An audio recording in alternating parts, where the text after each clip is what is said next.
They're all clay now. Yeah, I feel like people have to, they already have personalities. It's You're on the whatnot TV, so it's totally a different feeling, right?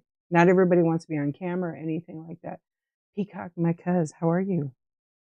Yeah, not everybody can be with a camera on them. They're nervous, they're anxious. It's really awkward. That first show is just bizarre, bizarre to say the least. Yeah.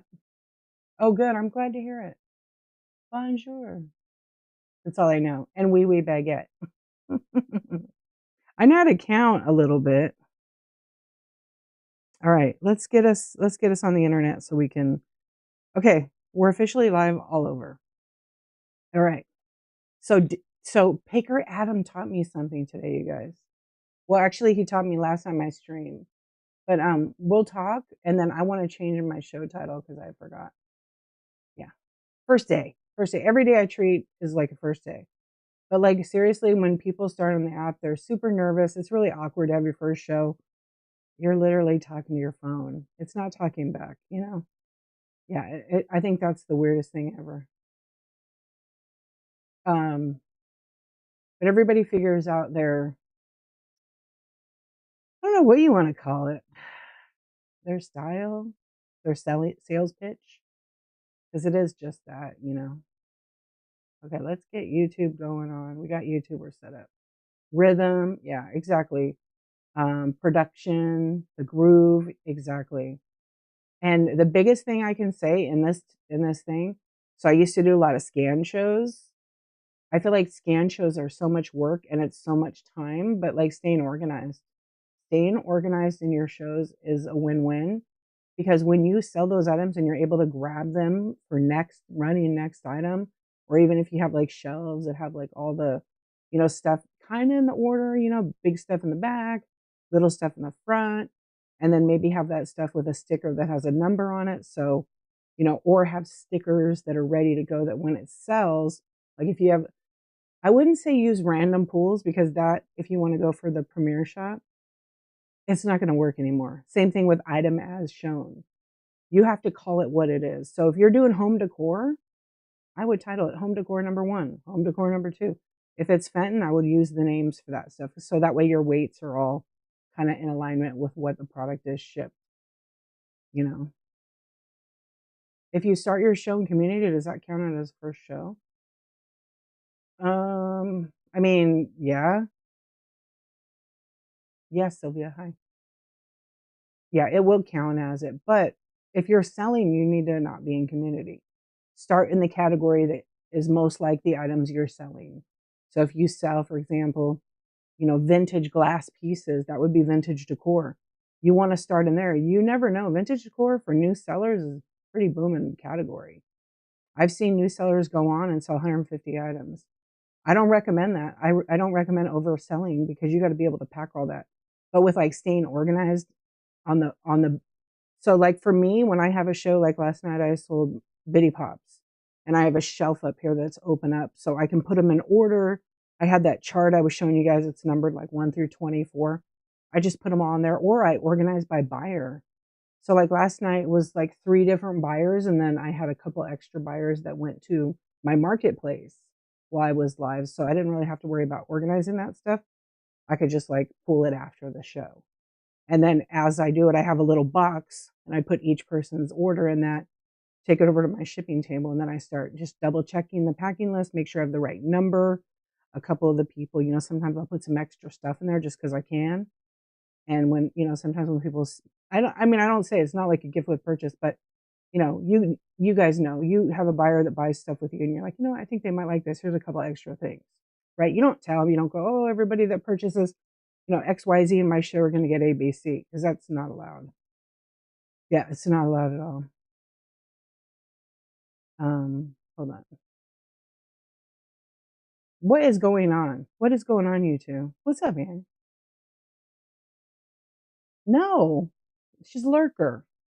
Yeah, she's a lurker. Not that one. I don't know where that one is. Seems like that one's off when the other one's off. Persona, exactly.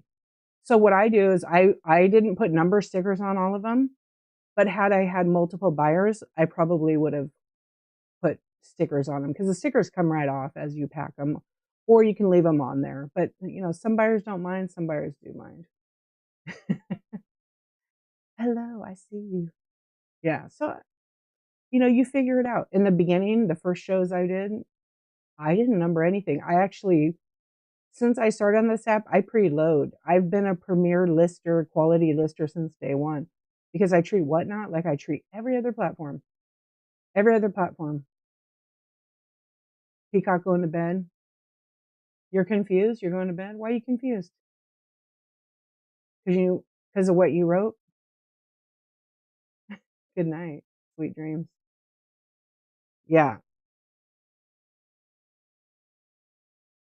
Mm. Ooh, that's some strong coffee. Whoa, that's strong. Anyways, but when you do start out, just don't sell so many items. I listed my stuff like I list on every platform because I'm literally importing it into Whatnot from somewhere else. Right? Makes it easier. It's been a long day. Well, take care of yourself. People will talk. Let them talk. Who cares? I didn't read all what you said. You're having trouble getting people to show up for your shows. Any suggestions? Gosh, that's like one of those answers that there's no perfect answer for. You're not going to get a perfect answer. The best thing to do is show up and just run shows. Now, constantly run auctions, constantly run auctions. I watch people do this all the time on Whatnot. I've done it myself. You can be really successful with just running. Wait a minute, time out. Sassy, goat. I saw you. I saw you. What's up? She just came in here for that goat call. Goat. What's up? I know. How are you? I have like some I'll do like that. Like OMG, you guys is one of my ones I love to do. What's up, YouTube? Oh my gosh, I didn't even see you over there. That was perfect timing. Oh my gosh. You guys. OMG, you guys is on YouTube. And I just happened to say that and I didn't even see her comment over there. That's freaking great. I swear to you. I swear to you. Subliminally, it came to me because the sassy goat, I do the goat.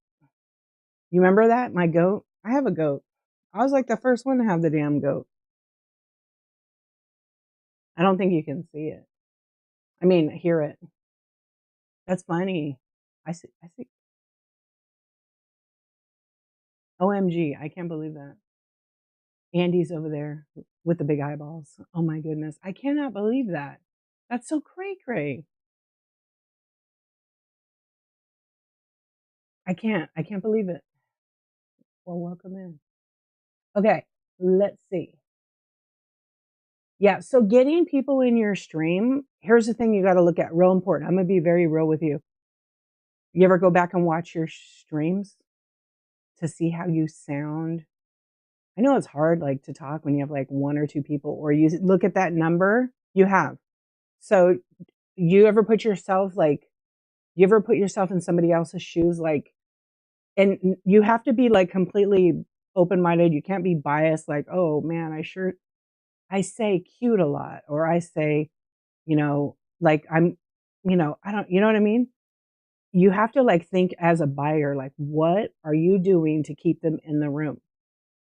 And then also think of yourself as the buyer, like, okay, is this person constantly running auctions?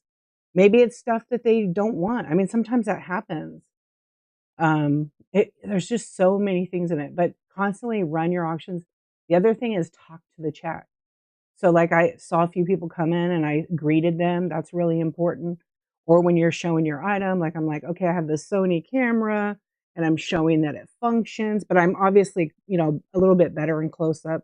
Maybe I have my camera pointed at it and I explain it, and then I don't run things right away. I'm not a fast seller because if I sell vintage glass, because that's pretty much what I used to sell, I still do.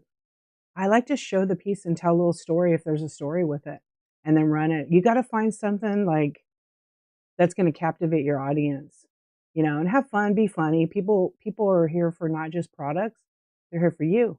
They're here for the experience. How many shows have you done? That's always another good question. Let me see. I'm gonna look at your profile right now. Let's check out your profile. Whoops, it just took me out of your profile. Okay, so you're brand new. I love your thumbnail. I love it. It's consistent. It's on brand. So none of them have thumbnails. It just takes your logo image and pops them in place. And then your show times are kind of like the same. They're either 10:30 or 7 a.m. Are you East Coast? Well, that's my time on West Coast. Yes, yeah. So try some different times. And it looks like you're in vintage decor, right? That's a huge category. There's a lot of people in it. I would just try to like keep doing your shows, run your stuff in auction. Do you pre-list anything? Because vintage, some sellers are pretty successful when they preload. And when I say preload, not like item number 1, item number 2, item number 3. I mean like, like hen on a nest, whatever item it is. Fenton, Murano, use those brand names. List your items. If you need to number them so you have 1 through 20 items, you could do that. It's not gonna hurt you in the algorithm. Even Whatnot said you can use numbers. Just put 1 space and then whatever it is. You preload everything. Very good. What's up, Miss V? Hey, Smiley. Tiny. Tiny, you throwing me off all the time. Yes. How are you? I mean, I read your name 10 times. You preload everything? How many shows did you say you had? You sold 132 items. Keep going. Keep going because you're gonna find what hook brings people into your streams. 12. Okay, so I still consider that a new seller. Yeah. How long are you usually on for? That's also another determining factor. She has some nice stuff. Sweet. Heather, just keep going, doing all the things. Everybody's had to like change their business, like how they sell. Good thumbnails put me in. Hazel is also a buyer and a seller. Are you selling it all or not really? Yeah. Sylvia asked a question too. Do you have to sell 50K per quarter to Premiere? You should go read up on all the Premiere stuff. Yeah. I'm not aiming for Premiere right now. But it is 50 grand per quarter, but it's not just 50 grand. It's all kinds of things. Yeah. So I recommend people go to help.whatnot.com and read it. You started some, oh, right on. Yeah. Whatnot, has lots of opportunities. This is where you want to go and search Premiere. It's not just the 50K, but it is on top of that. Your shipping has to be like 98% or 95, whatever it is. They have all these little criterias to get you that fraction of a percentage off. And then, all right, Dawn. Hi, Dawn. And your listings need to be quality listings. You can't use random pools. Hey, Dawn. You can't do any of that stuff. People are losing Premiere status because, Whatnot's always said when you list an item, you need to put what it is. So if you have a picture and you put random pools and you're selling, this pink treasure box, it's not a quality listing. Okay.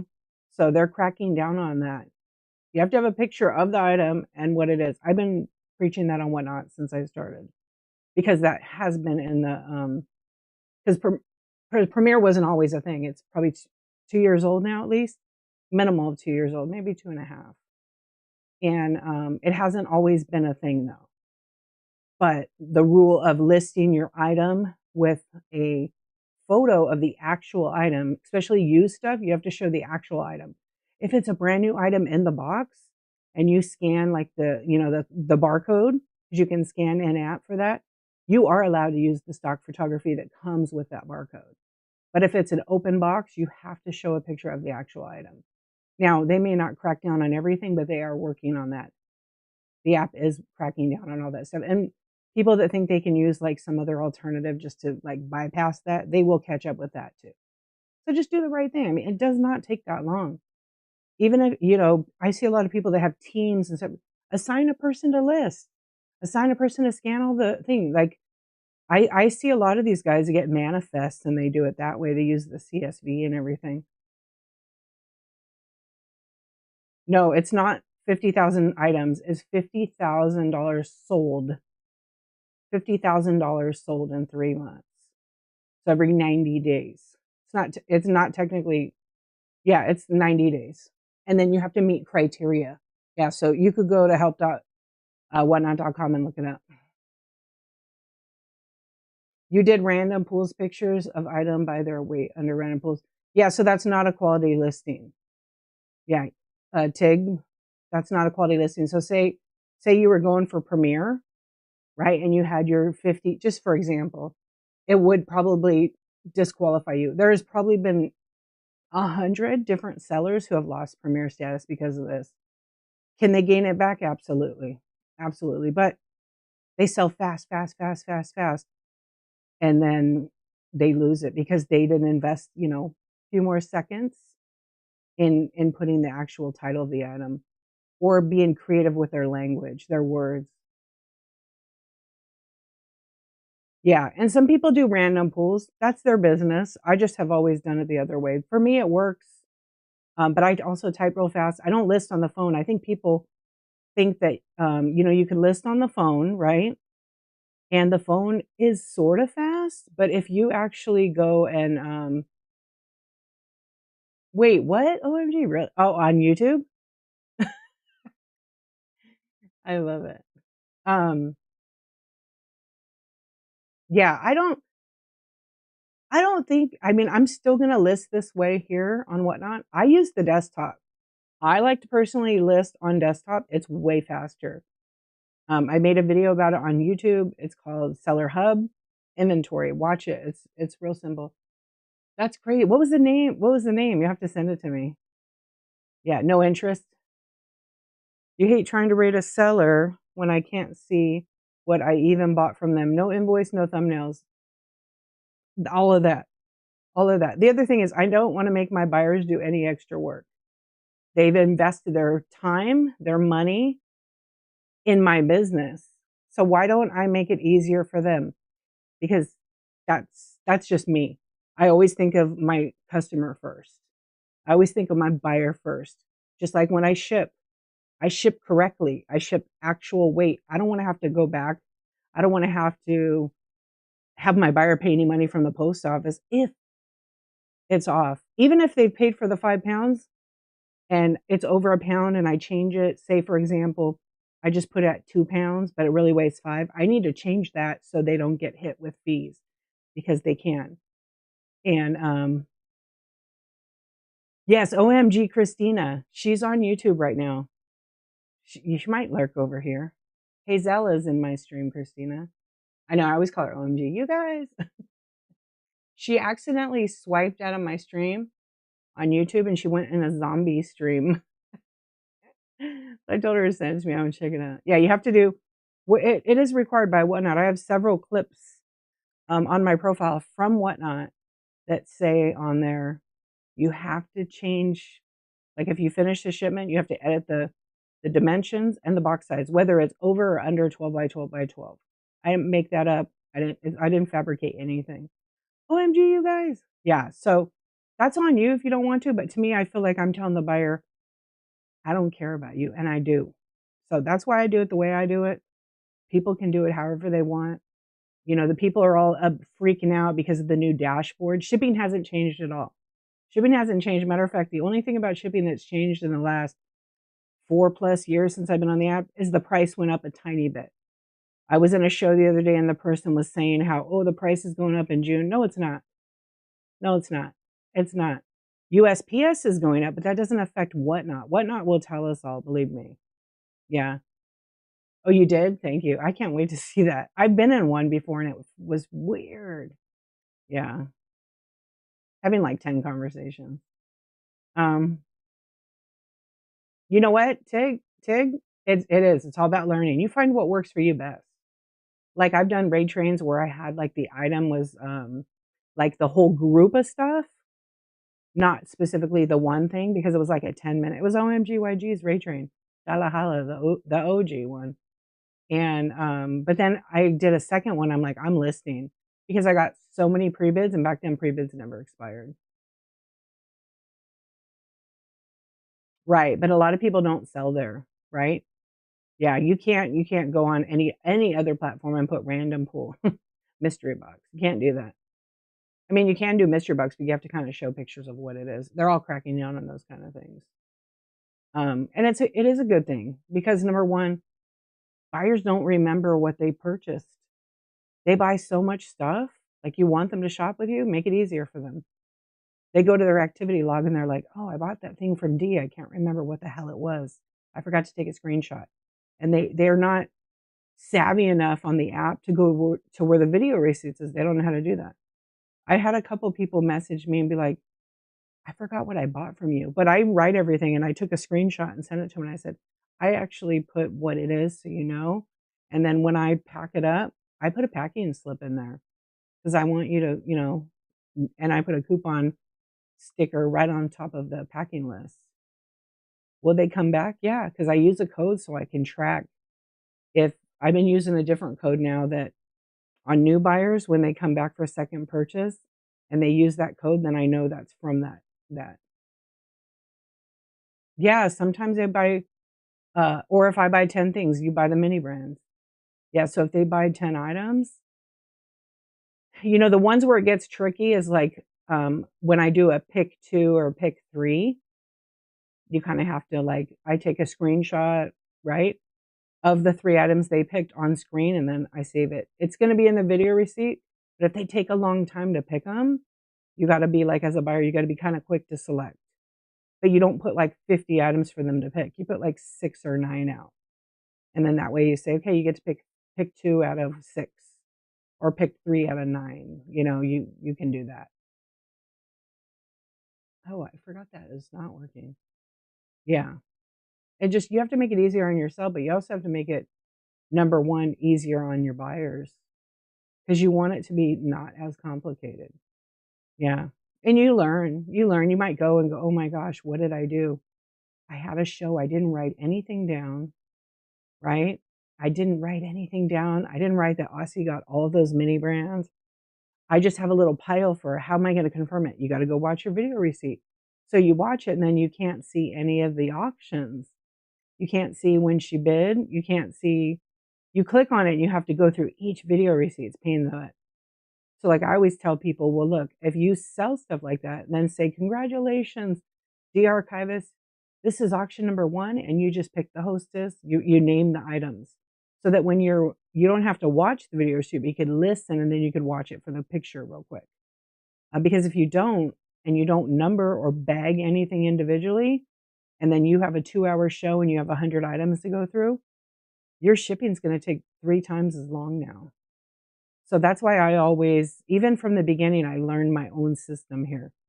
I either bagged and numbered, or if I bagged it, I would make a big kinda bag. Sometimes I had paper bags, sometimes they were plastic bags.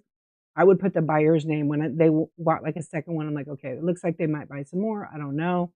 And then they wanna get that shipping, so I always make sure that when I'm running an auction, like the mini brands I sell all the time, they're very light in weight. So they can go in a small box that really can ship for 1 to 3 ounces on the light stuff, but some of the other ones is real close.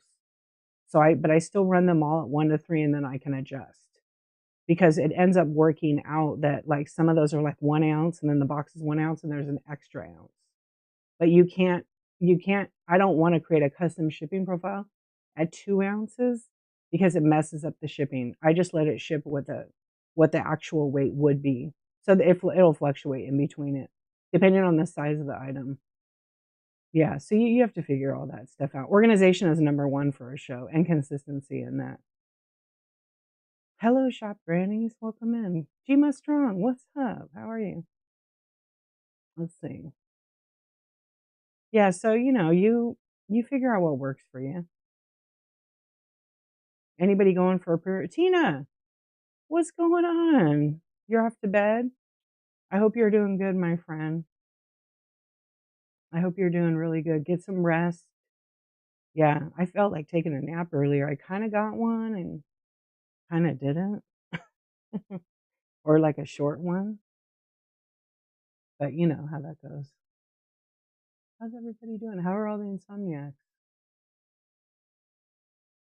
Have you guys been good today? Anybody do anything good? Let's see if I can fix this one thing.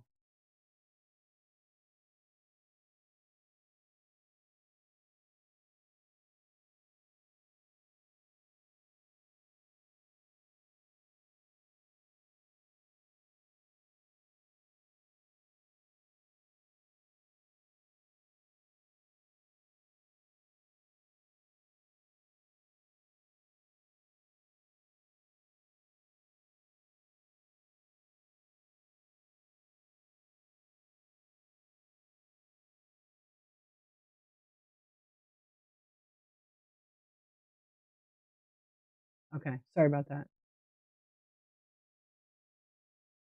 It's real weird, it, like, freezed and glitched. Okay, I think we're good here. Could you guys hear me or no? My kid wanted more internet. I had to fix his timer. Beep. Yeah, no problem. Okay, good. Sometimes when I mute it, it'll keep going, but yeah, my kid's like, "I need some more internet because I have to put a timer or forget the kid won't go to bed. He has, like, insomnia. Okay, thank you. I wonder where he is at. Tough day, but a new day has started. That's right. Yes, it is going to be a good day. I agree. It is gonna be a good day. I've got a busy day ahead of myself. I probably won't stay on super late, but don't I always say that and stay up late? And I'm drinking decaf, but I'm drinking coffee. I forgot I had this cup in here. I think I'm gonna chuck it. Yeah, it's one of those vinyl ones. It's old. So if you guys are just popping in, we're just having a chat. What do you guys want to talk about? My streams are usually pretty lighthearted, pretty, healthy. Oh, I want to test something. That's what I forgot. I want to test. Picker Adam told me about something on Android that I didn't know about. So I'm gonna try it. It's supposedly supposed to work on Google Chrome. Andy, you're an Android person, huh? Oh, you have dates for your Cali trip? Sweet. When are you coming to California?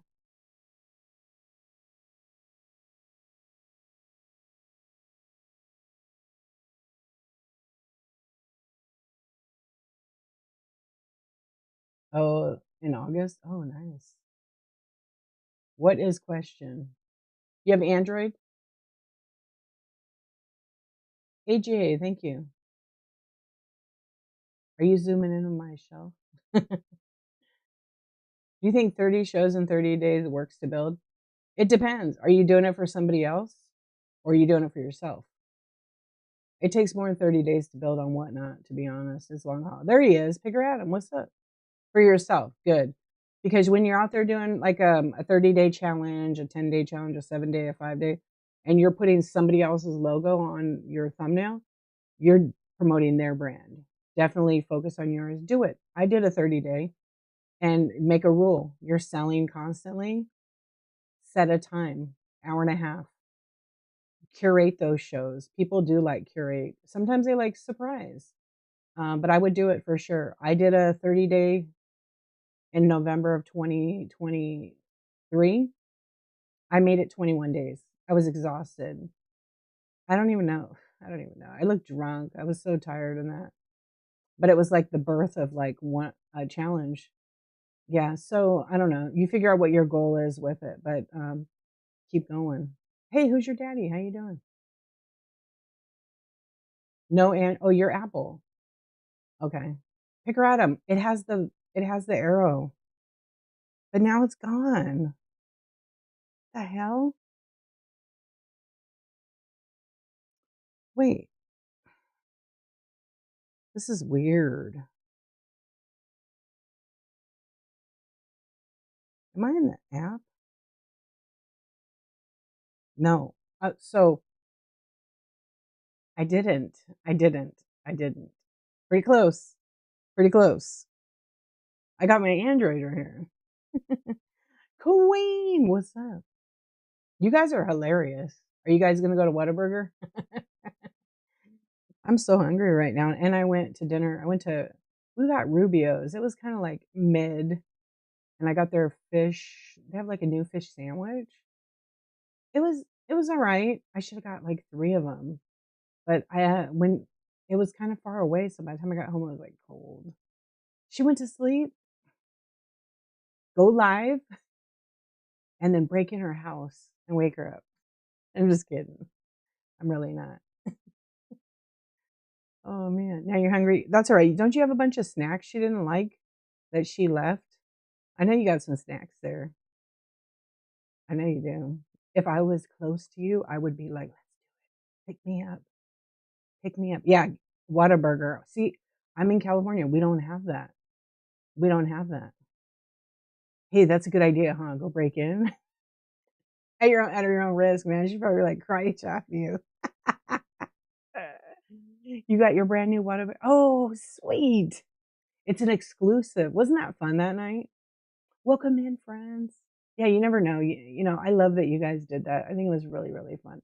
You were trying to list some items and used shown on screen, and it would not even let me list it. What am I doing wrong?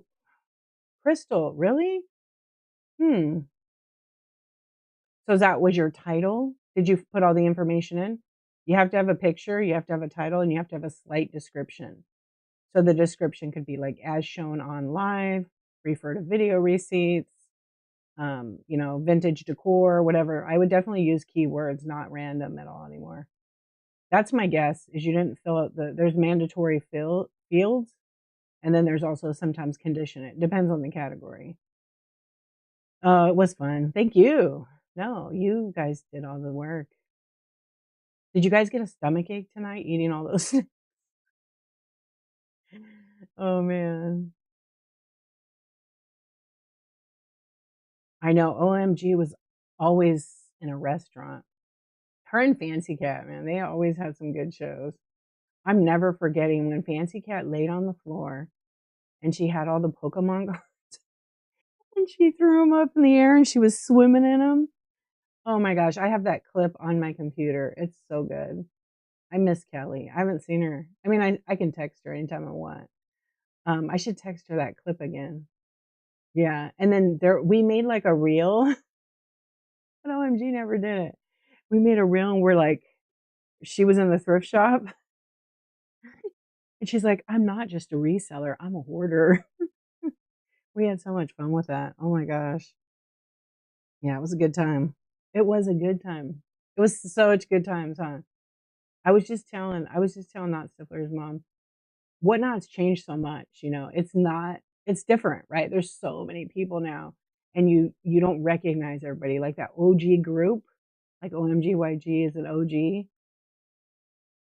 We would all have these crazy shows and then, Not Stifler's mom. And I was like, it's not the same. It's different, it's like a honeymoon kind of thingy. Yeah. Some of us are hoarders and some of us don't know we are hoarders. Pick her at 'em.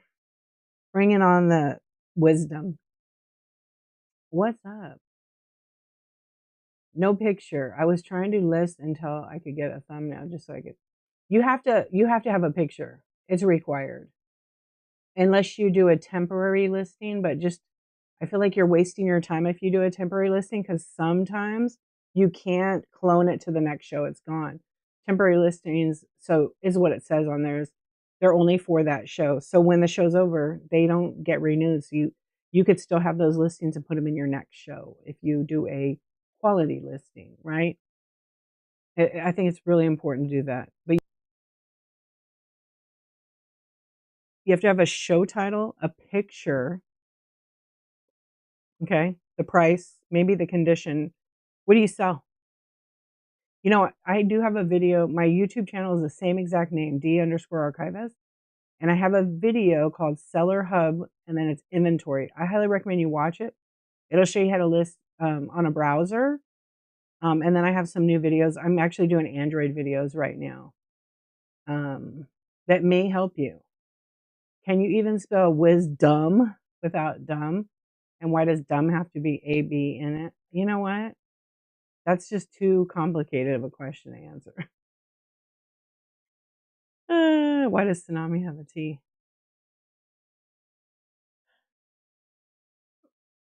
All right, let's go. Give me more of them. I need like something else in that coffee. You got it. You guys win. Yeah, maybe she'll get up to pee and check her phone.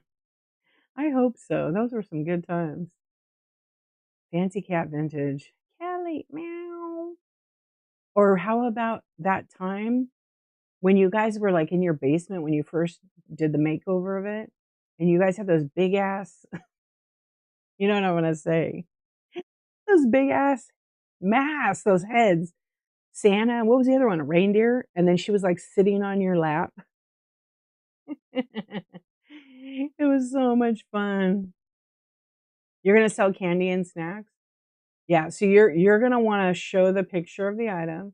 You're gonna put the title of whatever the chips is. Um, you know, if you have it's best to really do that for your buyers so they know what they bought from you. And then you have to put the expiration date. Um, you gotta make sure it's not expired stuff. Yep, and that means, like, if it expires in a week, it's not gonna expire by the time they get it because that's kind of against the rules, and that includes food as well. Um, but I would definitely put a picture of it. If you have a group picture of all of it, put the group picture, and then maybe if it's candy, you know, assorted candy 1, and then in the description could say, "You get 1 as shown," or from choice, seller choice, or whatever you wanna do, and then if you have, like, snacks, I would list the different snacks if you have multiples. That way there's no confusing. It also will save you time on the end when you have to pack it. So you could run it and set it aside because you've listed it as, you know, wasabi beef Dorito. I don't know what kind they are, okay? I'm just making this up. Wasabi beef, hamburger, whatever, chips, okay? Doritos, enchilada Doritos or something, and you show a picture and do that. Then you could have a quantity of it and you just add it in there. And then the buyer knows what they got. And then when you go to ship it, it says what it is. You don't have to look around for number 1, 2, 3. Yeah. You've been having so many issues with what it shut your there was some kinda glitch. Hey, there was some kinda glitch the other day. Oh, really? Yeah, they I think it was Tuesday night? There was some kinda glitch, but, I think it I don't remember. Maybe it was Wednesday night. Yeah, sometimes things happen, the app is, definitely not perfect, but it's they're always upgrading it. So it could have been one of those nights. Yeah. Oh, did it, Aussie? Okay. Oh, yeah, they were investigating. I get those text messages, that's right. There wasn't something it's just yeah, status.whatnot.com. You can sign up and it'll tell you, like, if the app's kind of, like, not buggy, but if it's, like, laggy or slow, You also wanna check your internet, your router, and if you don't turn your router off every so often I mean, it is like a computer. Turn it off, wait a minute, and then turn it back on. Sometimes that makes a difference, or unplug it and then plug it back in. Oh, I hope so. I hope so, Bigger Adam. Not for our stuff, but, like, the other. You're welcome. You're brand new. You know what? It takes time, Crystal. You can't, like, know everything. I'm learning something new every single day on the app, and I know a lot of stuff about Whatnot, but I don't know everything. Yeah, I do know a lot, but listing is really important thing because it shows your buyers that, like, you want them to remember or know what they got, and when they bought some kinda snack that they love, they can't find it, they look in their activity because they know where to look sometimes, and then they find the snack because there's the picture that shows the item, and that might be their number 1 item that they spend a few $100 a month on. I've seen people do this. So, it's just what it is. Yeah. Again, the app is building 2 years ago, there was Wild West. It times out perfect. Yeah. Your dad may not know everything, but he can make why are you saying your dad? You're blaming dad now. Mm-mm. Amber said it was you. I was cracking up. Oh, man. So he can make it up quick, huh? Mhm. Yeah, just give yourself some, sassy in here? Sassy go. Oh, yeah. Um, sometimes it populates, like, I'll sell some items out of my buy it now, and then those items get deleted after they're sold. I delete them all always. And then I'm in my show last night. I'm like, why is there 2 items in my show? I sold those like a month ago. So you got to check I have 900 items in my buy it now. 925. 925. Let's see if it put it back in here. It did that to me last night. I know my bitty pops are. Let's see. It did it on Hello Kitty. Mm. No, it actually is okay. I wanna see if it re no, there's one of those. Nope, it's correct. Yeah, it didn't populate the item back in there. It's kinda weird when it does that. 925, isn't that crazy? Your generation doesn't have to do accountability. They don't like it. Oh, man. What's accountability? Your new Mimi's loved again. I like it. I have not had any shipping judgment shows since I started selling. I understand that they have tightened up adjustments. Well, we're talking about two things. Adjustments, and it's like people are using that word because we get 5 free adjustments every week. They're not the same as a shipping adjustment. It's kind of weird. Um, you know what I'm talking about? Nothing changed. Nothing. The only thing that's changed in the 4 years is the price has gone up by, 35 cents one time, 40 cents another time. There's no price increase scheduled. Whatnot has special pricing in contract. So if the USPS goes up, and I'm going to tell you firsthand, I don't work for Whatnot. I work with them as a community host. So I'm privy to get a lot of information that you guys may not have. So like I'm able to like get on the phone and be like, hey, this is the rumor going around the community. Can you just straighten it up? Like, let me know if this is legit or it's not. And a lot of times it's like, no, we're not doing that. You're good. Yeah. Or I'm in a group online where we all can post our stuff or give feedback. So if you guys came in and said you're having a lot of glitches, I could put that in there and then it goes to their list of people and then they disperse it throughout Whatnot. They put it on a list if it's important, or if it's a really important like glitch or something, then they're really on top of it. Like you guys, it's really amazing because they listen to us. Like we have helped, grow this app. Tons of sellers have helped. Yeah, so nothing with shipping has changed. What do you mean? Is this going to be an issue? Oh, I had the post office weigh my items and I was under by a few ounces on 3 of it. It depends. It depends. So if you were under it, if you were shipping like a piece of glass and you weighed the item and it was 4 to 7 ounces, right? So that's really 7 ounces for the package. But then you have to put it in a box. But the box weighs like 6 more ounces. So, but you only put the shipping weight for just the item and you didn't make the adjustment, or you made the adjustment and it was over, right? It would be covered if it went over it. It's just when it's under a pound in weight on the label, but it weighs more than like what it says, that's going to be a problem. Yeah. They say round up. It's always safe to round up. Yep. So buy a real postal scale. You don't have to buy one from the post office. You can get them on the Amazon for like 25 bucks. Don't buy the kitchen scales. Okay. They're limited to weight. I think it's like 11 pounds or something. You'd be surprised. So the large Priority Mail box, just the mailing box, is 11 ounces empty with nothing in it. By the time you add paper and all that, and if you double box, you're looking at like a pound and a half. Say you have a ginger jar, it has a lid and it has a bottom. It weighs like 10 ounces by itself. So you'd have to do 8 to 11 ounces on that. But that's not enough weight. That's got to go in a box. Got to have bubble on it. It's got to have paper. It's got to maybe even be in its own box. And you got to separate the lid from the body. Now what? You're looking at a 2-pound item when you're done packing it.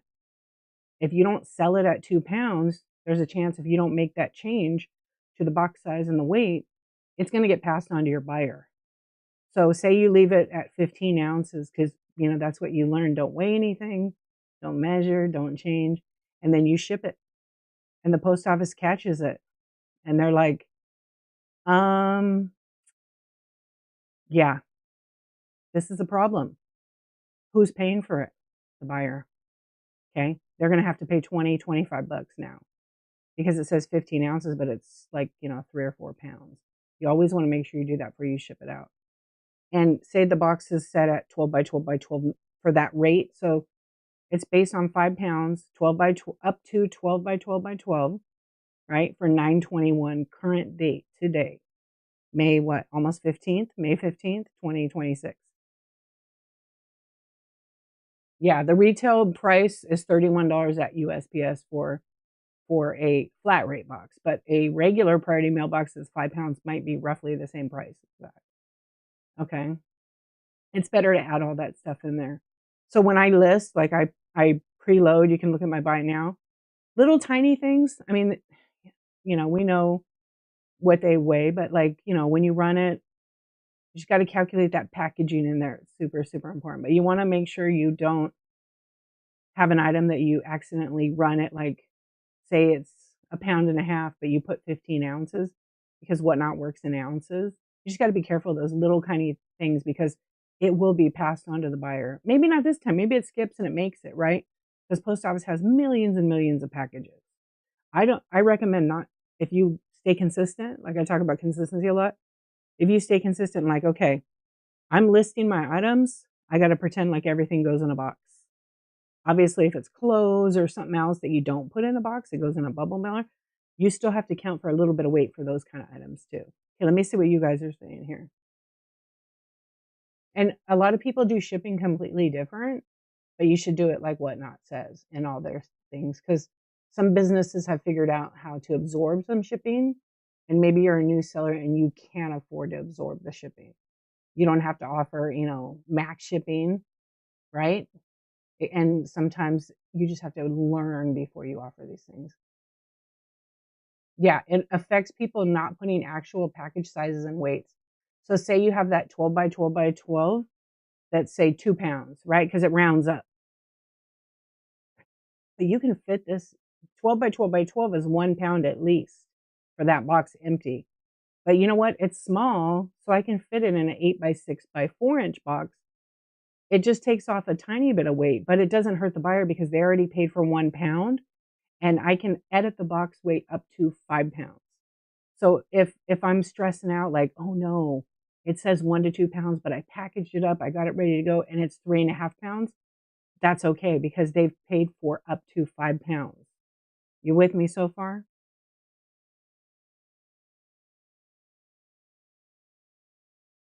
Yes. Okay. I just try to explain it as simple as possible. So this is your opportunity to go, okay, let me put some extra packaging in here. I want it to be nice. You know what? Even if I put a little extra in there to thank them, a little thank you note, the packing list. Now I just added 6 more ounces. So I'm going to put it on the scale because I'm new and I'm just figuring it out.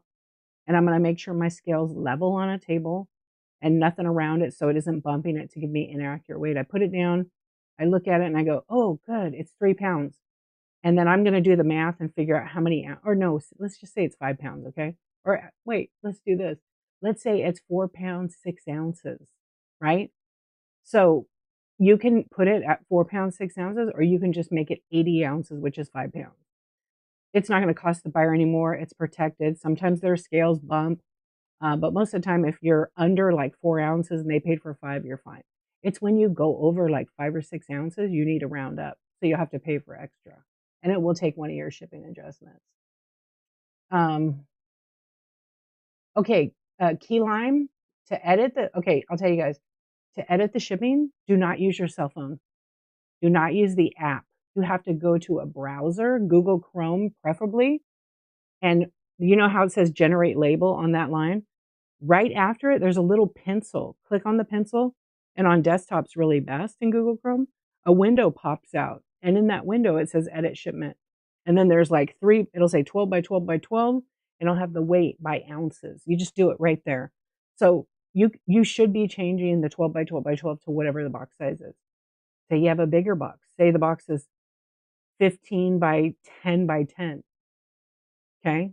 If the box is 15 by 12 by 10, it's now a little bit in the oversize. So the rate's going to cost you a little bit. You can use a shipping adjustment for that.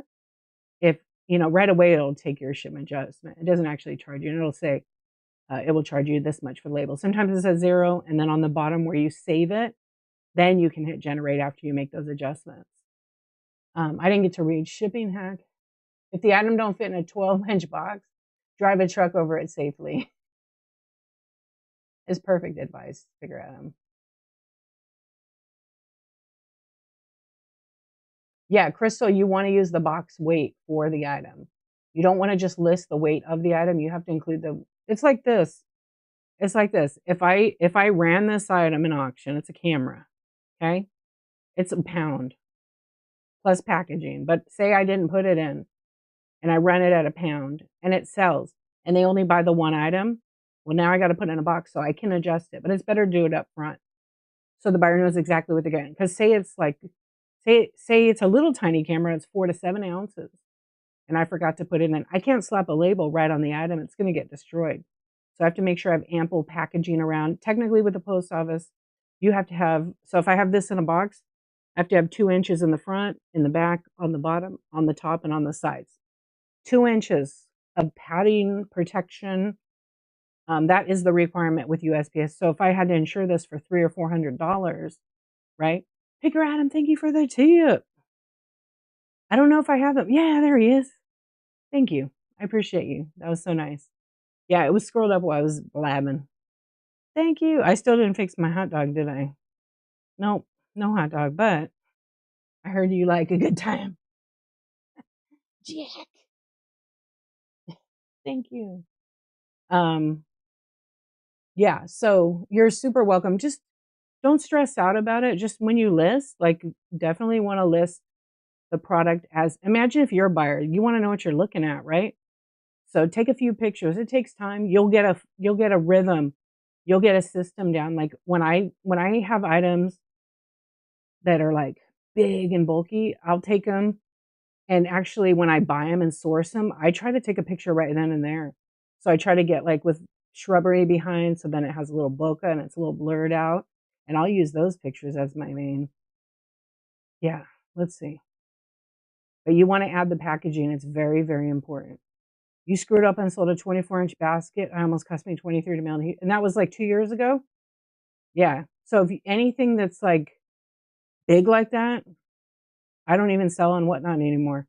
The shipping can be outrageous. But if you have something big like that, you need to create a custom shipping profile and put the dimensions in, because this is dimensional weight and it's not 12 plus 12 plus 12. No, it's 12 times 12 times 12. That's how you come up with the cubic foot.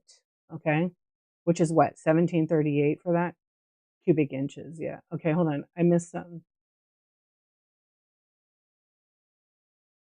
Yeah, and when you're so, it's true, Picker Adam. When you're so used to picking stuff up, I kid you not, after all the years of selling, you pick something up and you kind of know how much it is. It's the weirdest thing. Like your hand is a scale now. Yep. Package everything to be safe to be thrown down three. Yes, this is true. Yes, if box is smaller, I absolutely change it every single time. Yep, every single time I change it. Vacuum hands, that's it. That's a dance. That's a jack dance for Acu hands. If you know, you know. I can't. That's a win. You win the internet today with that. Everybody's like, what the hell are they talking about? Dude, we smart. Yeah. No, it's just 12 times 12 times 12. That gives you the cubic inch. Yeah, don't add them up. There's people that add it up. It's a different thing. It's at the post office, you can add it up because that's their weight. Whatnot has dimensional weight. It's completely different. And if you add it up, you're going to be into a lot of trouble and your buyer will have to pay out of pocket. Yep. That's Aussie, that's the post office way, because I don't think the other platform does dimensional either. You ordered something, accidentally had my location in the United Kingdom. What? How did, oh, you were just like playing around with it? So how much was the shipping? And could you cancel it? Yeah, you fixed it now, I hope. Oh, Hazel, that is the funniest ever. That's a good one to get on there. You guys, if you're up above, I may have missed it because it refreshes my chat. So if you had a question, feel free to ask it. Changing box size also helps if you get, yeah, let's talk about that, heathens. Okay, so do you guys know about the in-app scanner and whatnot? So there's an in-app scanner. If you have orders and you get them prepared to ship, when you're done shipping them, you need to have the box packaged. And then what you do is what I do, like my boxes aren't super huge, but sometimes they're pretty big. I have like a gray wall over here, or I do it at the post office. I just kind of hold it up and I get a picture of the box so they could see the label on the box. Don't take a picture of the label, that's pretty shady.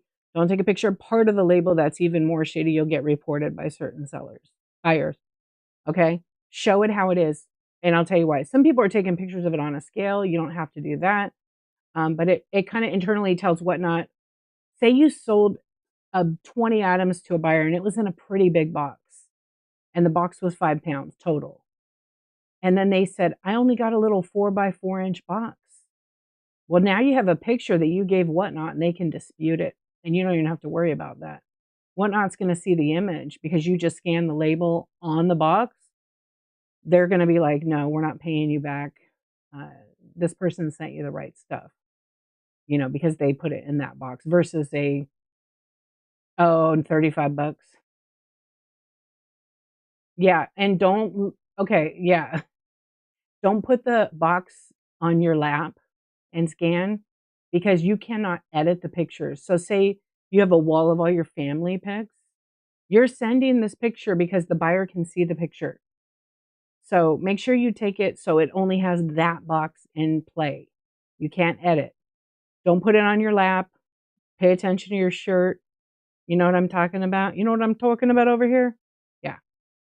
I sometimes will put it on the counter of the post office, and then I go to take the picture, and I tell the postal people I know, I said, "Smile, you're on Whatnot TV," and they're laughing. There's one somebody got, I forget who it was, and my carrier flipped me off. They're blurred out though, but it's so funny. I screenshot that sucker. I printed it and hung it in the post office. Yeah, because you can just see the silhouette. No feet pics. I mean, I have gotten a few from people. Oh man, too funny. Yeah, so you don't wanna do that, you could be reported, so just be aware of that. You wondered what that was all about, new seller here, I'm not taking a picture. Yeah, you wanna do okay, I'll tell you, you really wanna take the picture in app, it's just internal, it's for Whatnot, okay? But it also is for you and for the, buyer. It lets them know what their package looks like, it lets them know that you've scanned it. Now, that doesn't count for USPS at all. You still have to go to the post office and have them scan it at the counter and get a receipt, especially for your first, like, 20 shows until you get it down. I would not personally use the scan sheets that they have. Um, I used to use them. I think I had 1 issue out of that whole time. So, but, sometimes the post office will get your package, right? This helps protect your shipping time. Like, if you scan it and they get a scan within, like, a day and a half, you're okay, but it can affect your shipping time. Like, today, I took it and I forgot to scan the packages. I had 3 of them. 2 of them were pretty big boxes, and I was like, "Oh, shoot, I forgot." Well, I looked in the app, and I think 2 out of 3 are updated. Let's see if the other one's updated. I have to always check sometimes because I was like, "Oh, no." And it says ready to ship, but it's the weekend, so it still has no tracking. But it will. It will on there because I took it in at the same time. But it kind of annoys me because it says "May ship." Oh, it just shows when I made the shipping label, but I did take it at the same time as the other packages. So it might scan tomorrow, I don't know, because they're moving through the system all the time. Hopefully, the scan sheets roll out soon. Are the scan sheets gone? I don't even use them anymore. Or you mean get rid of them? Yeah, and don't stress out, but I recommend new sellers. I recommend everybody use it because a bunch of people, so shipping time where it says, like, less than 1 day, 2 days, you should never have more than 2 days ship time. Um, things happen, right? So, but it calculates the last 30 days. Um, oh, for in-app scan? I never even used that, but I know what you're talking about. Do you use the scanner? So I get the email, right? When you generate it and then you can have a digital copy, they email it to you. I used to just use that. I'm not printing anything out, but I used to use that and it was fine. But now the guy is my friend. He's so cool. He scans all my packages. So when I come to the counter, sometimes I just leave them there. But every day I've been coming there, they got this new guy. He's like some kid, and he's just like, "Oh, hey, what's going on, dude? How you doing?" And I'm like, "I'm good." So while I'm talking to him, he's like scanning all the packages. I mean, the first time he scanned it delivered to a PO box. That was a whole fiasco, but they fixed it. But I told him every time I see him, I go, "Hey, don't put it in a PO box now." And he goes, "I know, I know, I know, right? I'm never gonna forget that." But I made friends. You sent me your newest card? Oh my gosh. I'm gonna send you my special card, but not yet. I have it in an envelope for you actually already. Thank you. No, new ones haven't been corrupted. Scan them all. Yeah. You know what they've been doing, which is a trip? Scan Sheets and app is in beta, you think. So it'll give you the barcode for the whole shipment like before. Because I thought it was just on the because I don't use it anymore. That's why I'm probably like, oh, I don't even know where it's at. Oh yeah, because they removed it. That's right. I'm looking in the sidebar.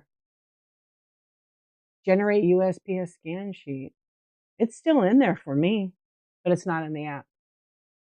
See, what I do is when I generate it, it emails me, and so then that's what I used to take to the post office. I should scan in app and then use that and see what happens.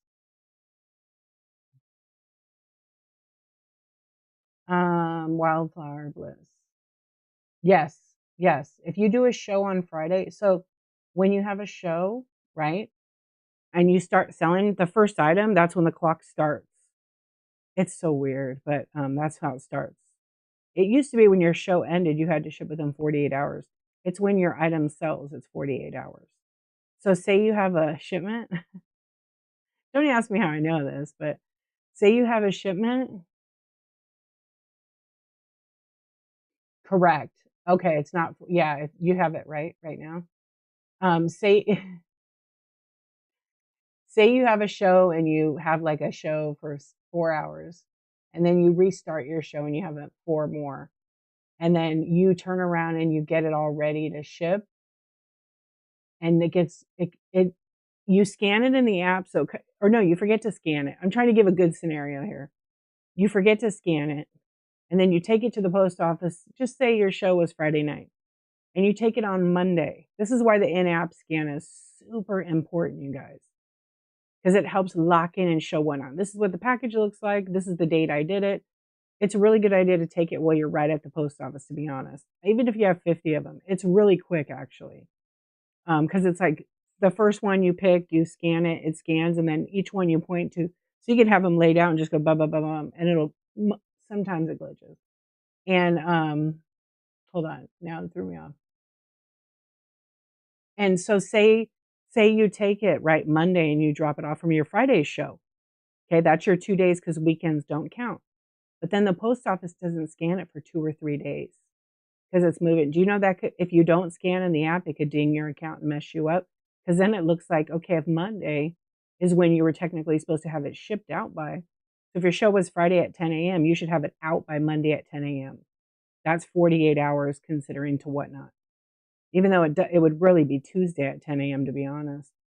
But it's better to be safe than sorry. And then say it doesn't scan till Wednesday or Thursday, you're going to get marked late on that shipment sometimes. That's why I scan the app just in case. I like 100%. Even I've been down at 98%. One time I was 93 because it did that exact thing to me. It didn't scan the box. And there was 35 items in the box. So every one of those orders got dinged and it dropped me from 100% to 93.8%. And then it refreshed in 90 days. So it went to 100%. It's 100% again. I think actually the other day it was like 99.9 or something. No, the weekends don't count actually. Yeah, picker item, they don't count. PWEs aren't supposed to count against you, but I've heard from other people that they do, but I was told directly from Whatnot that they do not. Oh, you didn't? Yeah. I'm gonna ask about that. I would like to get that because I was using it before and I didn't have an issue. Yeah. But Saturday and Sunday don't. Buyers like them shipped quick. I like to get it out of my house and be done so then I can have a show and then sell again. Yep, Wildflower Bliss, you're doing it as you're supposed to. It's really good. It protects you as a seller, and also it gives the buyer a quick update because it updates in the app fairly quick. Why does the app encourage you to sell just on the fly and not prepare? They don't. No, they tell you. If you read the terms, it's literally encouraging you to list your items accordingly. I know it says go live, right? But they really want you to list. They really want you to, figure out what type of show works best for you. Some people like the unboxing, randoms, or fast sales. There's like something for everybody on this app, right? Now, you're brand new too. I mean, if you do your own research, you have to do research. If you're going to sell on any one of these apps, you can't like say, okay, they're telling me I just got to go live. Yes, you got to go live, but when you sign up on the app, there's a lot of prompts there with links taking you to their like help.whatnot.com. You should definitely be taking advantage of that kind of stuff because there is tons and tons of education. This is another good spot too. Yeah, welcome to Whatnot. And when you're new, it's so exciting and it's overwhelming at the same time. And it like you're nervous, Here's a couple of good sources. I'm going to put in here. I would screenshot them and go check them out. There's a lot of great info in them, both of them. Can I just sell me? What does that mean? You're very welcome, Brookie Brooke.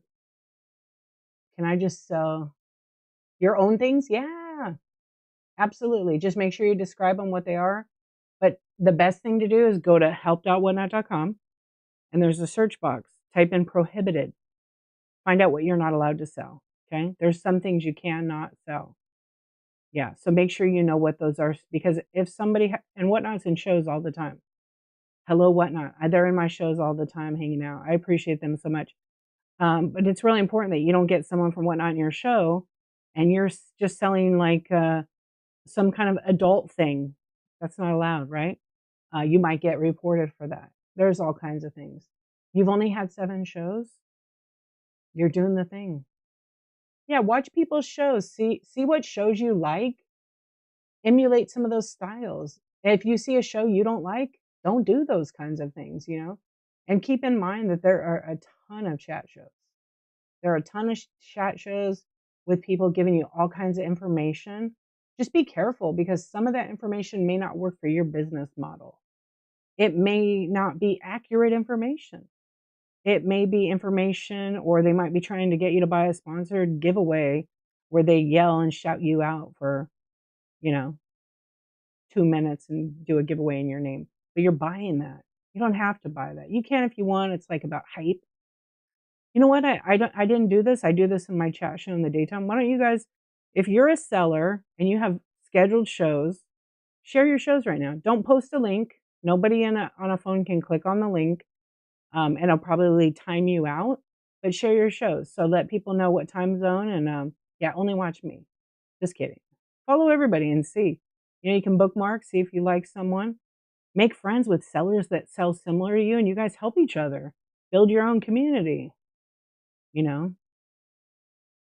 Yeah, only watch Picker Adam. You guys need Sterling Silver. Check out Picker Adam. He has some really good stuff and he's really funny. He might yell at you a little bit, but like it's all with love. Yep. Like you. When are you going to come sell? Come on now. Yeah, you know how many shows I've done on this dang app? You talk to dead people. Do you really? 4 Directions? I like that. I have dead people shit right here. I love it. You saw Disney pens? Paul, that's like, I don't know what that means. What recent change? Any info? That doesn't really tell me anything. Give me more direction and maybe I can answer that for you. There's really no change that I'm aware of. Hazel, you're doing it. Storybook Cottage Monday. Oh, nice. Okay, I'm caught up. I wanted to see. Yeah, so what I do is when I have some chat shows, I let people share their shows. Don't ever share your show in messages to people, they're not coming. I get like 100 a week at least. I'm pretty much gonna archive that. I'm not going to any of those shows. I just can't answer them all. You know what, Miller? Don't. I don't. Yeah, I don't. Thank you for asking. Change if there is no penny. Oh my gosh. That's right. So when I say share your shows, tell us when your show is. Don't say, come and check out my bin, go to my marketplace. Don't do that. Say when your show is. That's what I'm giving you permission to do. Yeah. Go check out my bin, in someone else's show. That's kind of like a thing you should learn not to do. Yeah, you write that in when you share a show and put that, over 500 items in my buy it now. You don't share it more than one time. And I only say that so people learn that. Yeah, see how people are sharing their shows. Yeah, just don't be sorry, just learn, that's it. I'm really fair. Yeah, think about that when you're in the shows. Sounds like an excuse. Half asleep. No, but I'm very fair about it. So people share their shows. Okay, we're not going to share shows anymore, but you could follow all these wonderful people, because I'm sure they have something you never know you might want. And watch their shows. Watch your shows and learn. Some of them are new. Some of them have been doing it for a couple of hours, couple of years. I know you never do. It's all good. It's all good. Somewhere in time. Hello, how are you doing? Good morning. Yeah. So you know what? It's just something you learn. Like, I will tell you guys a funny story. When I started on Whatnot, some shows didn't care if you promoted. And what Whatnot had taught me was you can't just come on someone's show and be like, can I promote? Okay. You can't do that. That's like really, now if someone came in and they were like in another you're doing, I'm glad you're here. If someone was having a fight or argument in their show and they were drunk or showing their butt or whatever they were showing, and someone came in my show and they started saying things like, oh my gosh, go check out this seller, blah, blah, blah. That's negatively impacting my stream. If I had a huge room and I was running stuff or doing whatever, that is negative.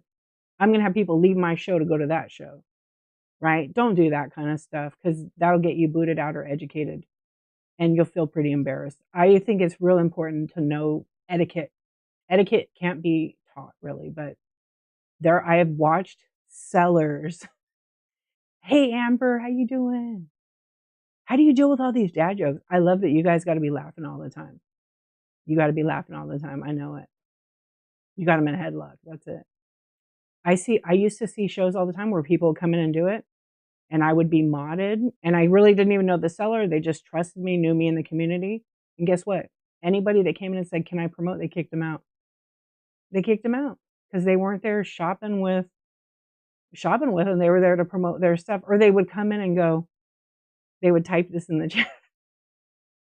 And this is all stuff you learn. You don't know this in the beginning. They would type in there, say you're running some Fenton piece, and they're like, wow, you're so expensive. I have that in my buy it now for like $20 less. Or they would tag the person asking, do you have any Fenton? And they would tag them and say, I have 20 pieces in my bin. That's a definite don't do that, okay? Don't even send that buyer a message that says, hey, I saw you were in so-and-so's show. I have a bunch of Fenton in my buy. Don't do that. Buyers do not like that. Many buyers that I've had tell me the same thing. Yeah, sincerely styled. You're welcome. Yeah, I'm fair. Look, people sell their sponsored giveaways. If they want to do it, that's their business. But I will tell you, most of the time, it doesn't give you followers. You could get that organically on the app. My followers is organic. I do follow for follow. I've probably done maybe 5 sponsored giveaways, but they're usually like fun ones that my friends are running for $5 or $10, you know? Yeah, I haven't had that in such a long time because I run my stream a certain way and I just let people know like, hey, here's your time to promote during chat shows. I used to have people that would come in and want my help for shipping and they would interrupt me during my selling show. That's just this is my business, you're interrupting. I'm happy to help you when I'm not selling, right? And that would happen a lot, and I've had people where they didn't come back. That's that's on them, you know, I'm not mad about it, it's just this is business hours. Yeah, honest question. Once I put boutique behind my name, vibe from sellers changed when I would comment. Maybe that's why, oh no. Hmm. So what was your name before? Key Lime? That's a cute name though. Just keep doing your thing. Yeah, it'll change, but, if you're not using any of those keywords about, like, what you're selling in your profile, right? It's not in your name, put it in your profile. Yep. Yeah, Hazel, it's rude. It hasn't been that in a long time. Take a seat. That's right. Aussie knows. And one of my biggest rules in this room is I keep it lighthearted, positive, and do not drop another seller's name. I don't care what people do out there. That's their business. But I mean, I do. I initially care about the community and whatnot because a lot of us out here are doing chat shows and giving you legitimate information.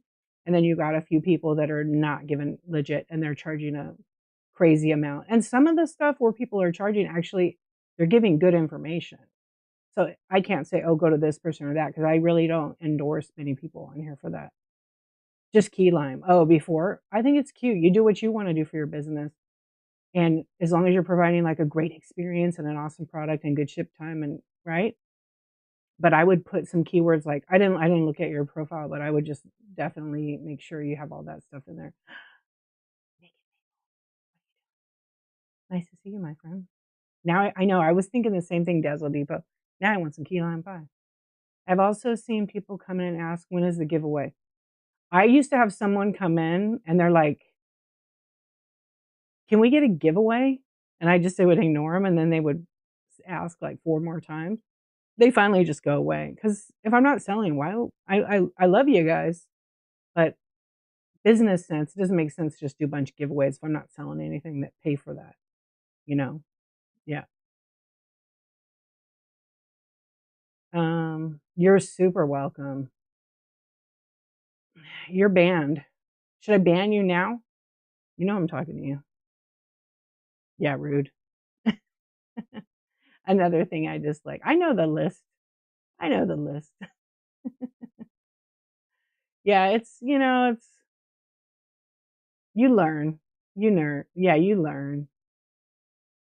The giveaway thing, it's like it's a reward for buyers or whoever's in your stream, and you have to get over the fact that anybody could win it. Of course, you want your for me, I want my buyers to win, but if they don't, it's what it is. I'm not gonna be like, "A giddy goblin just won it." It's not like that. I'm just like, "Hey, thanks a lot. I appreciate you. I hope you love it." And in my head, I'm like, "Yeah, darn, I wish a buyer got it." That's how it used to be, but now I'm just like, it's the rules. It's literally the law, and I'm not gonna go, even if it was a buyer's, I don't do buyer's giveaways anymore. Just make it for everybody, okay? If somebody wins like what a buyer's giveaway would be, and it's a good item, and they didn't buy anything, so be it. I'm gonna ship it. I'm not gonna go like if I were giving an iPad away and some random person won it, I would ship it to the person. They'd have to sign for it, but I would ship it to the person. I wouldn't switch it out and send them an eye patch because there are sellers that do that stuff. And that's not okay. I don't want to break any kind of law or rule. Speaking of giveaways, what are the rules about giving something extra in your buyer's packages versus running giveaways? So, Mimi, are you announcing that for every purchase, you're going to get this? If you do, that's not allowed. Give to give, you might have made their day. Yeah. Yeah. I hate the givey goblin term. I absolutely, it's a big pet peeve of mine. I absolutely hate it. They're people. Yeah. I don't like that. A seller on here, report them. If you want it and you got that, report it. Yeah, an eye patch. That's right. You want an iPad? I'll send you some iPads. No, that's not okay. You just add. That's fine. You can do that. Yep. Yeah, you're not allowed to do like prize. I just actually let me check. I just emailed Whatnot because I was just curious about something. Um, I'm like, where did I have that at? I forgot I emailed them out of my account. Trust and safety, because I wanted to ask a question. Oh, they did write me back. I know I'm right about this because I had a little.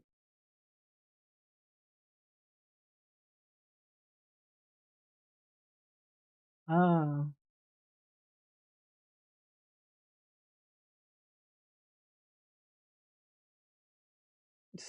they give me like 20 links to read. I read all those. Okay, that's fair. So it didn't answer my question.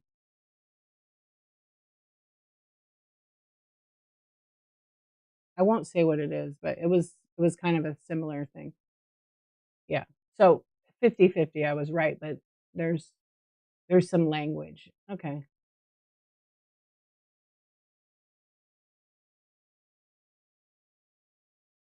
Well, so if you okay, here's the rules about giveaways. Giveaways are part of a sweepstakes slash lottery for local, state, and federal law. You can't require anybody to purchase anything to be able to enter the giveaway. Okay? You just can't. It's against the law. If and you have to show in a picture and on camera and in the title what the item is, not $5 to $50 gift card, not $3.99, free 99, not giveaway number one, not follower giveaway. It has to be literally what it is. So if I were to do a giveaway, it would say Insomniac Club sticker, and then it would have a picture of the actual sticker, right? And if you don't want to do stickers, if some people are like, oh, people got to stop doing stickers as a giveaway. Don't enter it. Don't enter it. Stop complaining. Maybe that's all they could afford to give away is their sticker, right? Until they grow their business. So what? Just don't enter it. But it's real important for you to put what it is. And the reason why is because, sometimes people will come in and ask you, if you don't pay attention to this, you're going to miss out. They'll come in and say, what's the giveaway? You have one running. And you're like, it's up there. But you didn't title what it is. Their question is legitimate. You are supposed to answer them, not like, tell them it's up there. So they click on up there and it says free 99, giveaway number 1, giveaway number 10, giveaway number 800. So you have to actually put it was. You want a gift card and got an empty envelope? That sucks. Yeah, you should definitely make sure you report that to Whatnot. Yeah, people that do that kind of stuff, where do you go back in their streams and support them? Yeah, just because it's free doesn't always mean they're gonna fulfill it, unfortunately. Yep. And then if they leave her a bad review, she probably well, yeah, it sounds like, you know,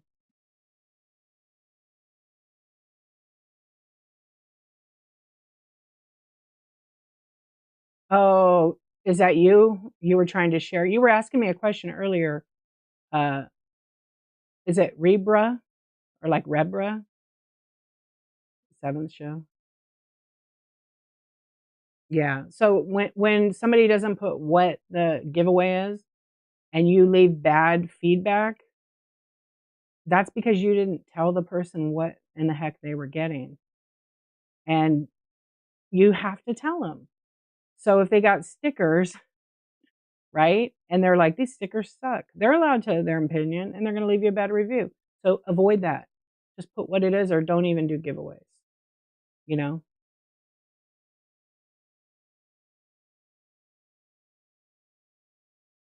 Okay, so it sounds like you've had a lot of experiences with this person. You should stop going in their streams. If they're not fulfilling it, why even go there and waste your time? You got a string for a givey? Get out of here. Get out of here. A string. Ay, that sucks. I'm sorry. Did they title what it was? Good. I mean, it sucks that that happens. I don't know why people can't. So for me, I've already committed, like if I'm doing like a pack of cards or Pokemon cards, I've committed to the pack. It's going to cost me 78 cents because there's only 3 cards in it. Big whoop. I send it out. The bummer with PWE, it doesn't have tracking, but I don't want to pay $5 for every single pack of cards I ship out. You know, it's expensive. Sometimes it bundles if people buy stuff. Um, It just had give you 3? Yeah. When I go to a show and they have a giveaway and it says that, I never enter those. Never. It's a waste of time. Yeah. Especially, like, I was in one the other day, and, I won't say any names at all, but their title was, I'll just make up something, okay? Their title was, like, a gift card giveaway, and there was 200 of them, and every single one of them did not say the amount of the gift card, so they were in violation of the terms, and they kept saying the amount out loud, and then, like, a minute into it, first they said this high amount, so we'll just say $5,000 giveaway for, Kmart gift card, okay? I'll throw you off there. $5,000 Kmart gift card, and then they started the giveaway. Let's go. They're giving it away. A minute before it pulls, it's a $25 one. It doesn't say it, but they kept doing that. I know, I do too. And then when the winner pulled, they didn't say the amount, and then they said next one was $300 for Kmart. And then when it pulled, it was a $50 one. How do they keep track of that? I don't know that they're sending them out. Yeah, so the thing is, if you happen to win one of those giveaways and you're getting an empty envelope, you have to report it to Whatnot. Yep. But, here's the thing. I don't wanna focus on any of that negative kinda stuff, because things happen. You just have to be aware. If you're gonna do a giveaway, honor it. Be the seller that has integrity. Put what the put what the gift card is, okay? If you choose gift card or stickers, write it in there. Takes 2 minutes. Picker Adam, thank you for the tip. Tip. Thank you, thank you, thank you. I know you want some D. Have some D. What's up, YouTube? How are you guys doing? Hey, what is up? I'm sorry. I don't have any of that. We don't do that here. We don't do that here. I don't even know what that is. Yeah, wrong channel, bro. You have a good night. Bye. No ganja. But amen. Nice try. This is on YouTube. Sometimes I have to check over there. Hold on one second. Hey, imagine if you get a bottle of juice, one sip. Yikes. Why do they let you list a giveaway as a buyer giveaway if we shouldn't technically run? Well, buyer's giveaways you're required to run in the stream. You have to run them. It's required. So people can still enter it. So say you're having a show and you have a great show and you sell a bunch of stuff and you have a buyer's giveaway and you tell people, okay, wherever it is up here, over here, over there, it's up there, right? And I run it and I say, get in that buyer's giveaway. I'm going to pull it in 10 seconds. And so whatever buyers are in the room enter it. But you understand that when you first go live, 3 hours later, whoever was going to win the giveaway that filled the form out, they already did that 3 hours ago. All they have to do is be present in your stream. That's kind of how that works. Say you pull it, right? Say you pull it and they win it. Congratulate them and move on. Congratulate them and move on, because I remember the first time I had someone that was like somebody that didn't buy for me won it. This is how I learned about anybody could win. I didn't even know. And it was like when we first did giveaways, and I was like, in my head, I was like, wait, oh, they didn't even come in and say hi, nothing. And then I'm like, wait, how did you get a buyer's giveaway? And then they're like, oh, you fill a form out. And I was like, really? And I didn't know. And then I learned about it. And then everybody's like, teach us how to fill the form out. And I said, no, you figure it out yourself. Yeah. I'm not going to supply you with how to do that, because I feel like people could figure that out. It's not that hard. Let's see.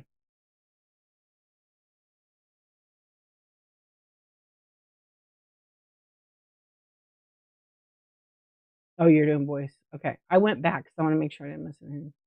That's crazy about the string. Yeah. So you have, when you list, say you list 10 giveaways and they're not buyers giveaways, you don't have to run them. But if you sell like one item, you have to run the buyer's giveaway. If you forget, right? If you forget, it happens. You're not going to get in trouble. But if that buyer came in for that buyer's giveaway and it was some banger and you you have to list what it is and you forgot, they might be upset with you. Just run it the next time. You heard several things about the shipping and saw 2 shows and people shipping was shown 40 to 50, and the sellers both had their shipping at 921. That's like one of those questions I answered a little bit ago about shipping, and I broke it down and explained it for probably like about 15 minutes already. So I probably won't go over shipping again. But on the 26th of this month, I'm having a shipping show. I'm going to show you the boxes and everything. How do you run a buyer's giveaway? You have to list it. Just like you list an item, you go to the listing, you take a picture of the buyer's giveaway, you title it what it is, I think you can put a small description there, and then select it for buyers, but still anybody could enter it if they know how to fill out the form.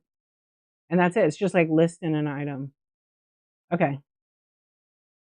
Is Jack Black dancing still? Don't look at his butt. I'm back. I went back to the chat. Yes, they were asking for the devil's lettuce. You are not required to do giveaways. They're completely optional. They are completely optional. Do they help bring people in your stream? Sometimes people are just there for the giveaway. Yeah, sometimes they're there just for the giveaway.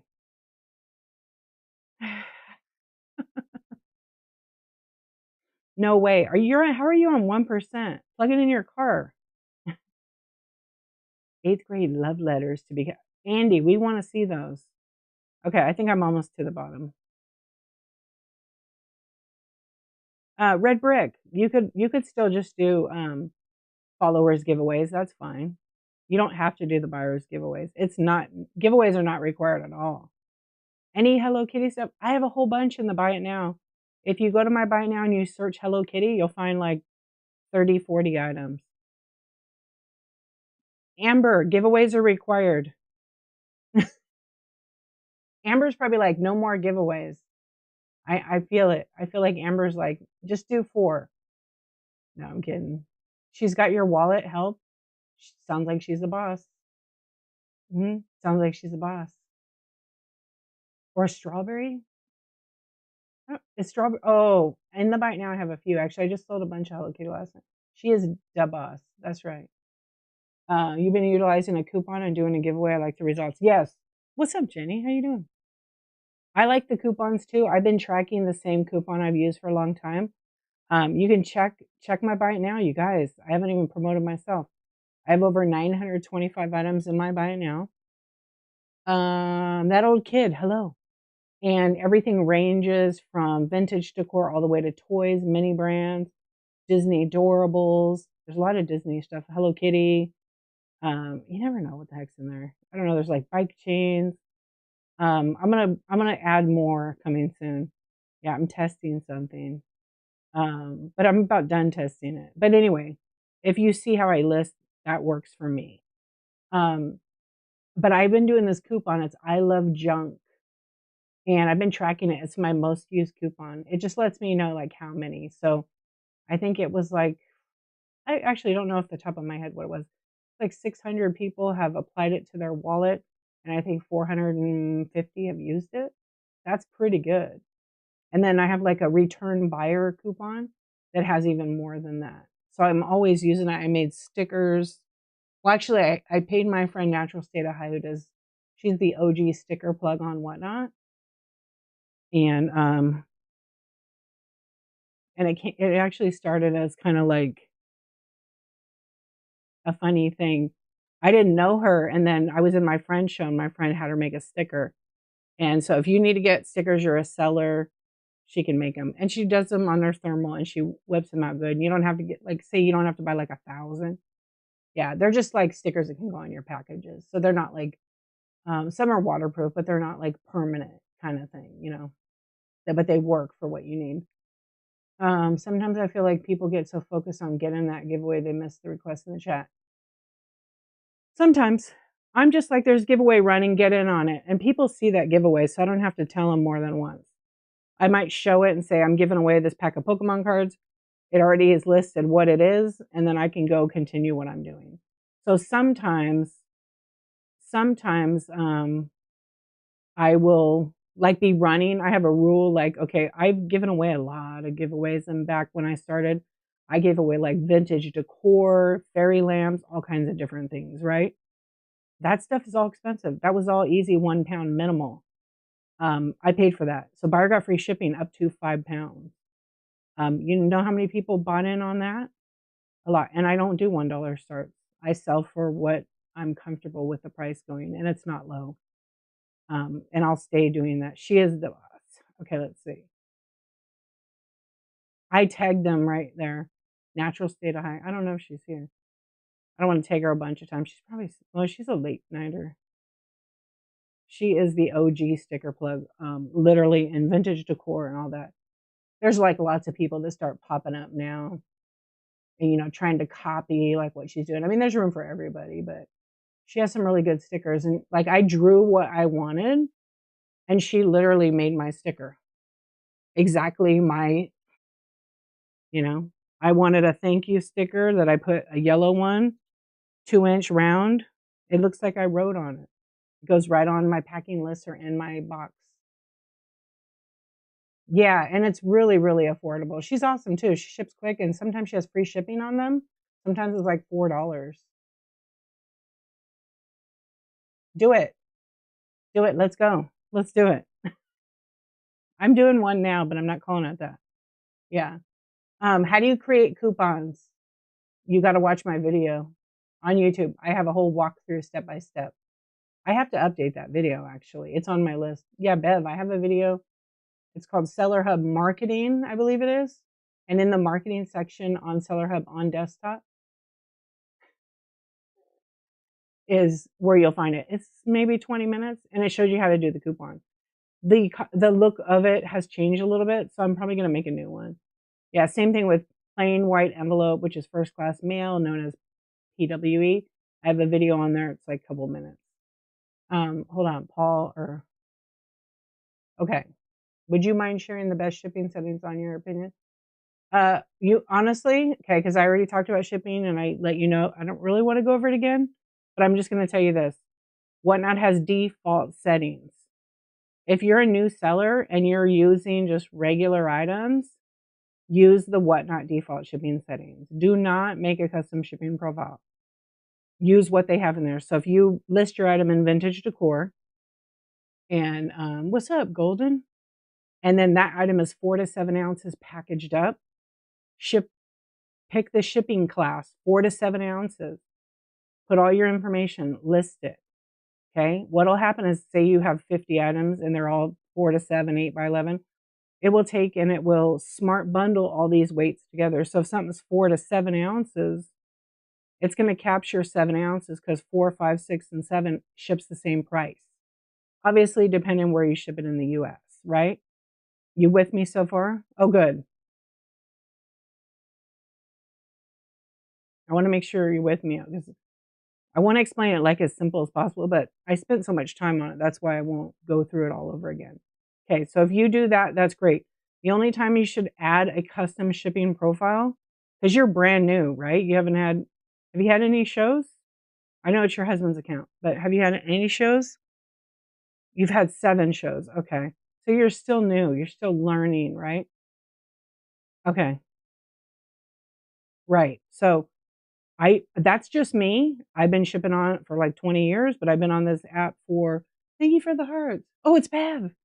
I love your name over there. It's cute. Right on. You stretching. Okay. So what you need to do, hey, Annie's Attic, what's going on? Okay.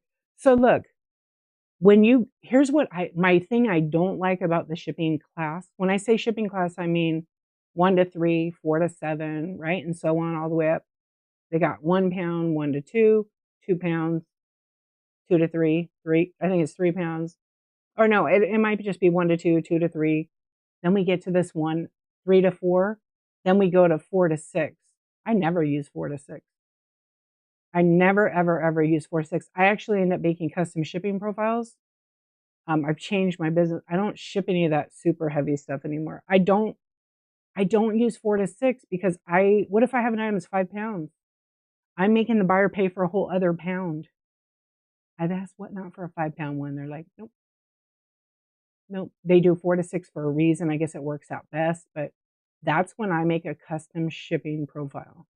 So any item that's 3.8, this is crazy, 3 pounds, 8 ounces automatically ends up being 5 pounds custom shipping profile, but it's select. So it's items that might be fragile or need to ship alone. So then I set up a custom shipping profile, 1 item per box at 5 pounds. I label it smart so that when I drop down the shipping classes, it might say, for example, it doesn't fit in a flat rate, it only fits in a regular large mailing box or a 12 by 12 by 12. And it might be double boxed, it might be, a piece of glass that, it needs to ship alone. It might have intricate hand painting, things like that. Okay, so what I do is I create a custom shipping profile and I label it, like if it's a cardboard box, I do CB space, I put the dimensions in parentheses, right? And then I put whatever the weight is. I put 5 pounds, 5 lbs. So I know. So I save that custom ship profile. And then when I go to list the item, it's a Murano giant piece of glass. It's actually a bowl. And I know that I got to pack it in one box. It is that actually that, and the custom shipping profile weight could be whatever you want it to be. I put the dimensions in and I know, okay, I can ship that 12 by 12 by 12, but it's not 5 pounds. It's like 12 pounds because it's some thick glass. So as long as I put that in and if I pin the item, my buyer could absolutely, they're able to see how much the shipping is going to cost them. You guys see what I'm saying? I don't do reduced shipping. Here's why. Because I am selling items at a fair market price already. I have coupons, I run flash sales. And if I, for example, have some heavy glass in my marketplace, and then you hit your 921 max shipping and you start buying my heavy glass, that heavy glass could still cost me 20, 30 bucks, and you've only paid like 30 bucks for your shipping for your items. I could lose. So yes, sometimes you have lost leaders, but I'm not going to pay for shipping on the glass. Yeah, so I never do it and it hasn't affected my business at all. But I have done it in the past. It depends what you're selling. Yeah. So if you want to do free shipping or reduced shipping, do it on like I've done it on I did do it on sports cards.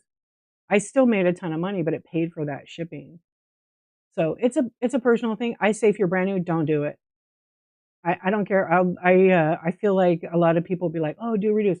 It's a hook to bring people in. So like some of the sellers that give that kind of advice, that might work for their business model.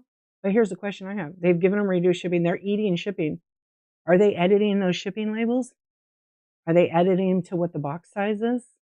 Are they putting them in within the right size dimensions? Are they editing the box size and weight? Probably not. Are buyers getting that passed on to them? 100%. 100%. Not all the time, but I'm sure there's quite a bit. I get a lot of messages from people of their orders, and the label says 15 ounces, and it's in like a 18 by 20 by 26-inch box. I probably have 50 messages or emails from other buyers that I know in the app that have sent me stuff, and I'm just like, how did that even get delivered? It's not confusing. People overthink it, and then they go to somebody who's doing volume on the app. Their business model and their shipping is gonna look different than somebody that's selling 50 pieces in a week, right?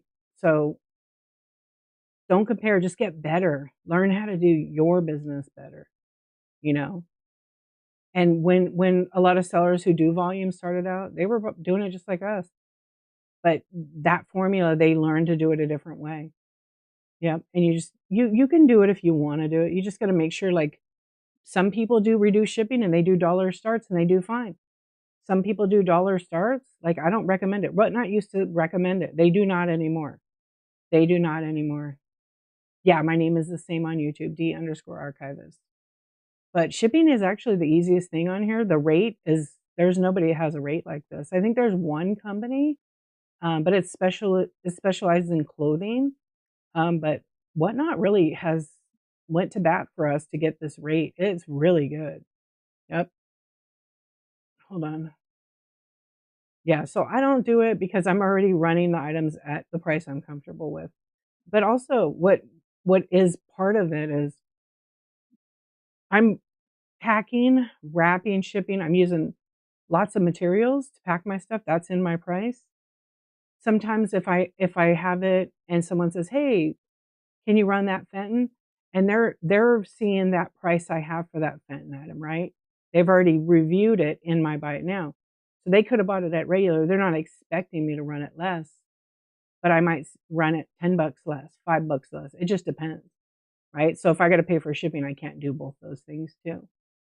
Thank you for your purchase. Oh, that's a nice one. That elephant's really nice. Thank you. Thank you. You'll see my packing. I appreciate you. Thank you. The most important thing to do if you do it is choose flat rate over. Okay, so here's the thing: don't have a show and put flat rate. If you don't understand flat rate, do not. If you're selling all small stuff like jewelry, baseball cards, little trinkets that are real tiny, flat rate may work for you. But don't put your show on flat rate if you have 925 items in your Buy It Now. Okay? Hear me again. Don't have a flat rate show if you're selling big, bulky items, because the rule of thumb is if it fits, it ships. If it's bigger than 12 or 14 inches, it's not fitting in the box. You got 2 inches, you got to have all around. Remember that. And if you don't believe me about the 2 inches, go read USPS. Yep.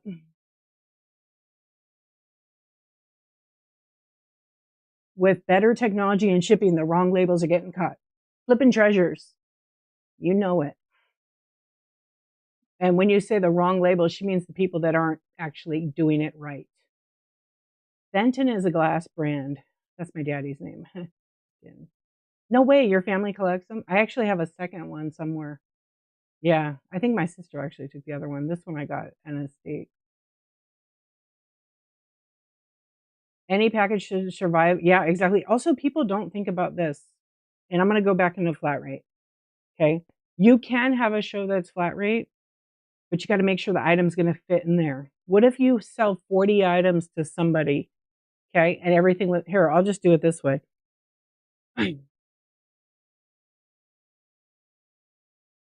Let's get this item.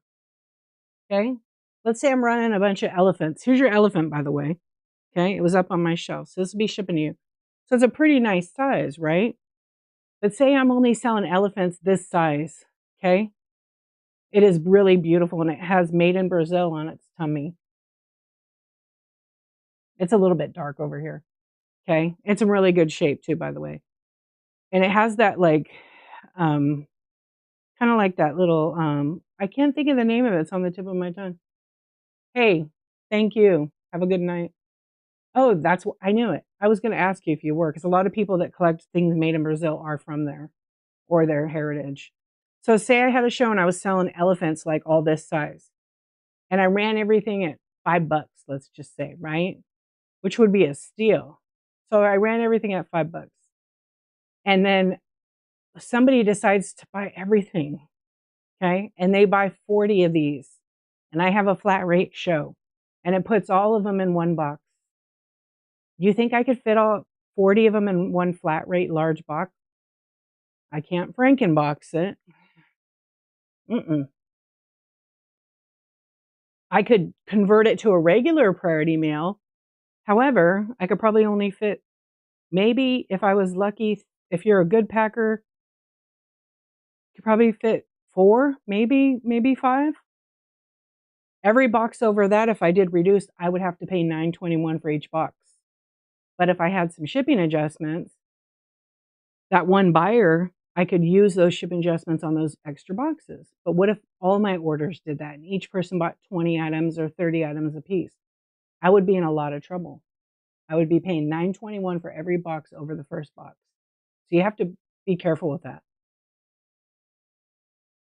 You can limit the amount to a box, but I would be really careful with it. Small things, because you know, sometimes you can fit it because you don't want to overcharge the buyer. Oh, wait, I got it. I'm going to explain. I was doing this math the other day. Wait, it's in my whatnot bag. Okay, I wanted to do this formula the other day because somebody was asking me a question and I was trying to explain something to them. So this might be perfect. It's my little shipping. Excuse me. Okay. I wasn't going to talk anymore about shipping, but I'm going to for this because this is real important. So clear your brains for a sec. Hopefully it comes out right.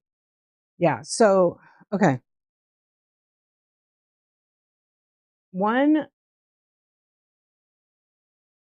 Okay. So flat rate means you use a flat rate label with a flat rate box. Hold your guys' thoughts for a minute. Okay. So the whatnot rate of $9.21 is based on 5 pounds, up to 5 pounds. The box size is up to 12 by 12 by 12 inches. Okay. Now, if you run everything, I'm going to tell you what not to do and what to do if you're new. If you run every item at 8 to 11 ounces, okay, and you do it regular priority mail, you can fit 7 items in that box to be under 5 pounds, okay, if you ran everything at 8 to 11. I personally don't recommend that because not every item might be 8 to 11. You might be overcharging. So if you have some jewelry or a little tiny thing, it probably doesn't weigh 8, 9, 10, or 11 ounces, okay? So it might make the buyer pay more money upfront for shipping than they really need to. So that's why accurate weight is important. They will buy more. So, you know, some sellers run average weight. That's why they pick 8 to 11, okay? Sometimes it forces, this is all my notes. I was writing this all up. Sometimes it forces buyers to pay more and buy less. Okay, do you guys hear me when I say that? It forces buyers to pay more for the shipping and to buy less product from you. Okay? Because now they're limited. They only have a budget of $9.21. Okay? So select actual package weight class and buyers can utilize the $9.21 rate. Don't guess. Weigh your items. Change your box sizes. Value buyers' investment on time. Item A package weighs 1 to 3 ounces. If they're buying just 1 to 3 ounce items based on the 5 pounds, they can buy 26 items from you. If you run everything at 8 to 11, they can only get 7 items. You guys see where I'm going with this? Everybody with me so far? I try to explain it so it like makes more sense. Go! Yes, I am. It's the freaking, yeah. You see how like if you guys just, this is how it gets overcomplicated because people think they got to run everything 8 to 11. I think about my buyers. Number one is buyers, because we're not going to be in business without buyers. Yeah. So I try to, okay. So now think about it this way. And this could be like doing the max shipping. This could be also doing flat rate. Okay.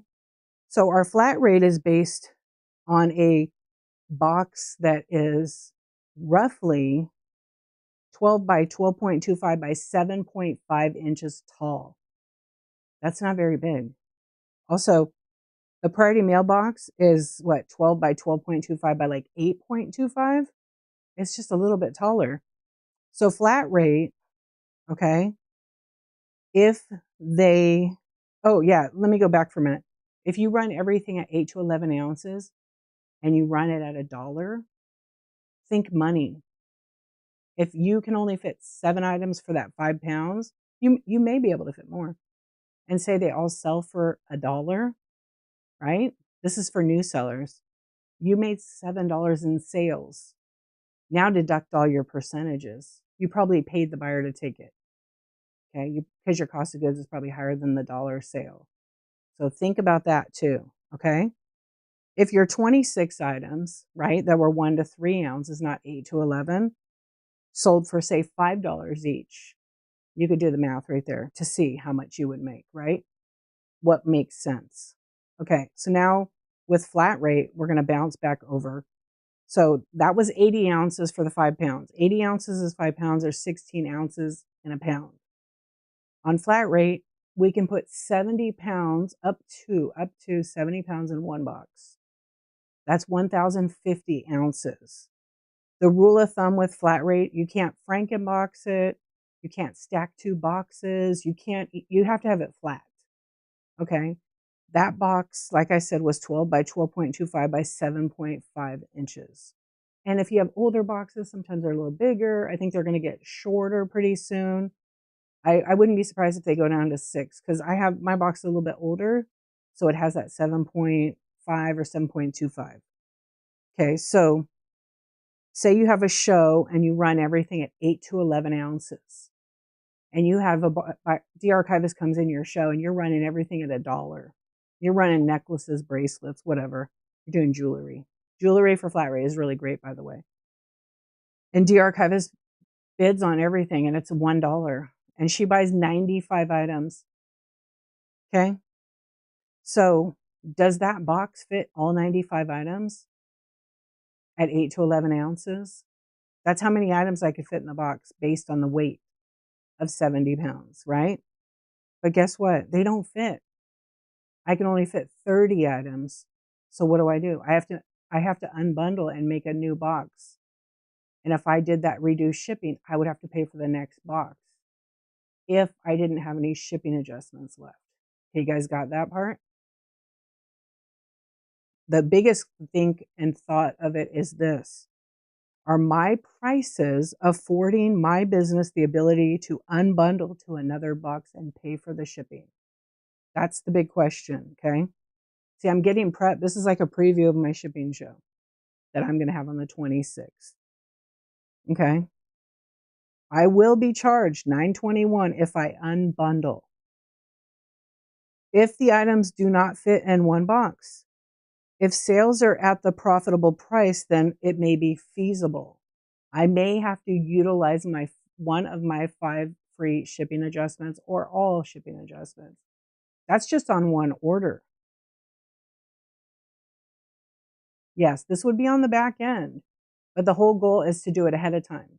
So for example, if I'm running a necklace, I'm going to this is kind of like averaging out. Since it's flat rate, you can work with the weight. So I could go, okay, well, most of my stuff weighs 4 to 7 ounces. Almost all of it does. That's necklace. So I might do, necklaces and then, or stone. I might describe it like in the thing if I don't preload it. But if it's like a bulk where I just grab a necklace and I'm just doing necklaces, they're all 4 to 7. It's going to grab 7 ounces. If I have a little bracelets, they're like 1 to 3 ounces, right? Because I don't know if someone's going to buy a bracelet or they're going to buy everything, right? So I'm putting it at the price I'm comfortable with and I'm running it and I'm labeling it so that when I pull it for their order, I'm calling it as it's sold. So it might be on my camera above and then I'm going to just package it at the end. But if I can keep it organized, you could put it in an envelope, you could put it in a bag, you can put their name on it, you can put the number. I recommend doing all of that. All that stuff bundles together up to 70 pounds. So somebody could, if I'm running 8 to 11, the question is, can I fit 95 items in that box? If they're small bracelets, absolutely. But what if they're not? What if they're heavy beaded ones that are bulky? Not the weight so much, but if they're bulky, I might have to unbundle and put them in another box because you want to have ample packaging materials for the buyer, paper and everything. Yeah, so with it being flat rate, it's great for those kind of items. Jewelry, smalls, sports cards, but again, you have to keep in mind, like if you're running stuff at $1, you got to fill that void in the box. Can you use a small flat rate box because they only bought 4 things and it's a pound? Yeah, absolutely. What if they don't buy a pound? You're not going to use a flat rate box. You're going to use your own cardboard box and you can use Ground Advantage. It will ship to. Yeah, it doesn't. But if you sell some items in your Buy It Now that you have listed in flat rate and they're bigger than, you just have to on the back end toggle it to regular and then just make sure it weighs what it is and put that information in there and print it out. The first few that you have like that, it's kind of like, oh, this is a little bit confusing, but just adjust accordingly as you need to. And then you can you can print out the label, package it up and have it all ready and then print your label out. Make sure it weighs. especially in the beginning. You want to do all this preparation work. Believe me, it seems like a lot. It seems like a lot, but I'm going to tell you right now, the buyers will thank you. And the other thing is you'll have less work on the back end to do if you put it up front. If you load your item with the right weight class, or even a custom shipping profile, you won't have to do this on the back end at all. I rarely ever have to edit my stuff. I mean, I actually, every package I have to adjust 12 by 12 by 12 to whatever box size it is. I do that automatically now. Even on my PWEs, it says, what is it, 6 by 11 inches. I change it to 5 inches because my envelope is actually like 4 by 6. I think that's what I change it to, by a quarter of an inch. I try to make it so it's not complicated, but I wrote this out. I was drawing it the other day, and the whole thing with flat rate priority mail is if it fits, it ships. Again, you can't just throw the jewelry in a box in a bunch of bags. It's going to get ruffled around and break, especially if it has stones and things. So get some bubble, get some packing paper. If you sell lots and bundles, get some packing paper, lay that stuff in there in a bag, and then roll it up and put number one. If they have bundle number one, you want to make it so fun when they open it that they're not like, what the hell did I buy? And it's just thrown in a box. They would like to pull a bag out or an envelope and it says number one, de-archivist. Just you have to think about this stuff. Yep. And I want the experience. Look at my reviews. I go above. This is just me because I've been doing it long enough.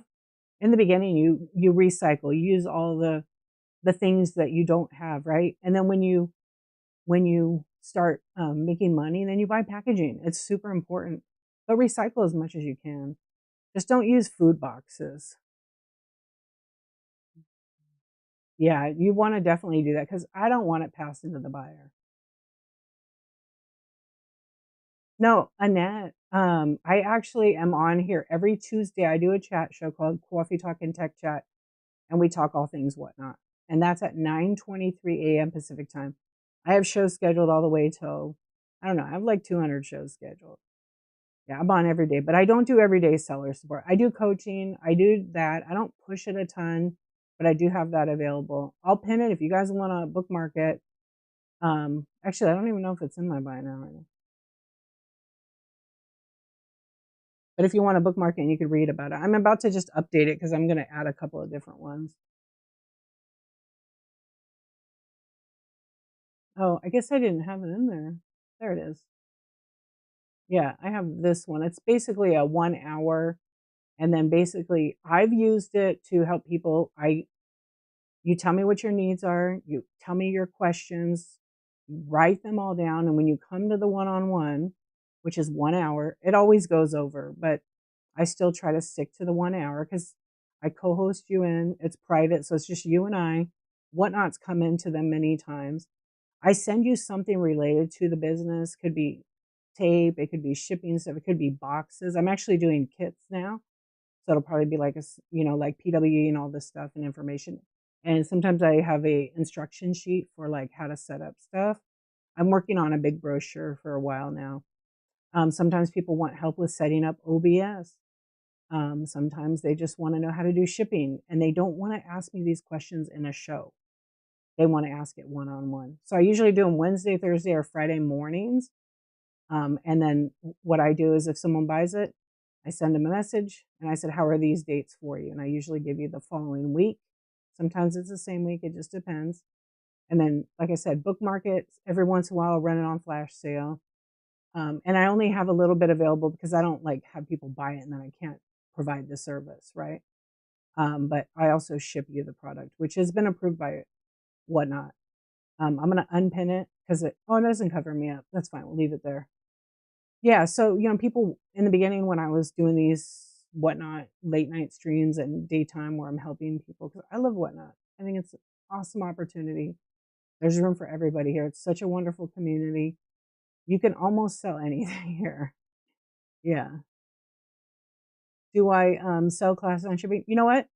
I'm actually was going to be doing shipping, but I do, if somebody wanted it just for shipping and then they wanted that support, like instant, I'm actually going to add in one for that. But yeah, I definitely do that. I've had a couple where it's kind of funny. I had a person who does jewelry and she has this amazing jewelry. And then we ended up talking about shipping her whole time. And then we went over for a little bit. I think we spent an extra maybe half hour. And we've done 3 or 4 sessions actually. Yeah, just bookmark it whenever you want. Because it's a weekend, I don't do any on the weekend, but I do them Wednesday, Thursday, or Friday morning. So I'm on the West Coast. So then I would schedule it probably 9 a.m. my time. Yeah, sometimes 8:45 or 9:15, but I usually work on every 15th, quarter of the hour there. Yeah. Yeah, and if you have questions about it, feel free. But if somebody wanted, like, they had some goals or they had questions about whatnot, I always tell people, so once we book the one-on-one, I'll make a private stream. I'll send you the link. Don't share it with anybody. It is for you only. And then I will tell you, write a list of all the questions you have. And then I want you to make some goals up in a list. And then we'll go over those kinds of things. Yeah. Yeah, I have. I don't have like, I just have the stuff to help people technical wise. I've been doing it, I don't 4 years on here. And I know there's a lot of people that sell like, PDFs and different things. I have designed several sheets, like how to do things. Sometimes I just send those. Yeah, it just depends. But I wrote it. I did it myself. I designed it. I did screenshots and I put all that information together. Yeah, because everybody has a different way of learning. I only have that because there are people that don't want to ask questions when I have the teaching. They'd rather be private about it. And I can respect that. Yeah, thank you for asking about it. You okay.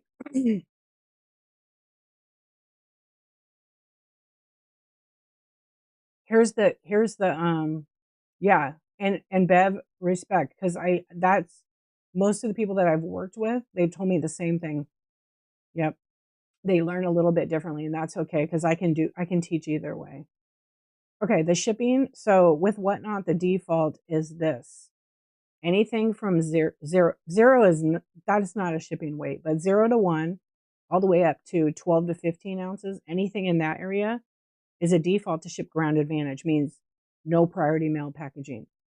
Okay? No priority mail packaging at all.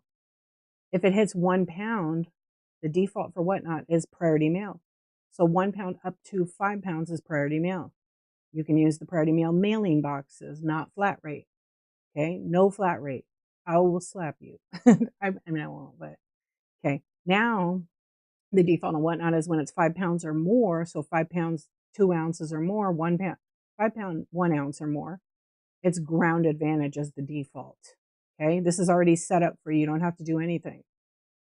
Now, you can't use any priority mailboxes again.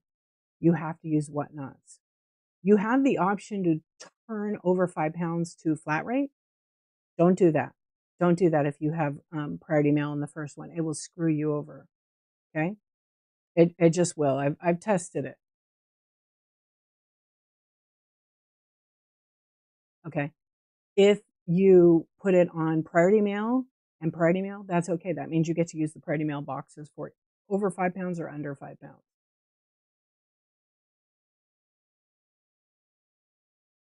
I like flat rate if you have items that are going to fit in one box. Now, a little trick with flat rate, say you make a box up. We used to be able to do mystery boxes. Can't do that anymore. But you could have a box out and have some items in it and sell that whole box.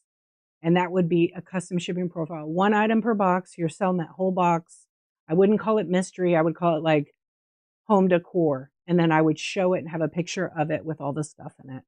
Right? You don't have to have it all packed up, but have it so you don't, like if I had a box full of elephants or, seals or something, right? You just can't sell mystery. It is not allowed anymore.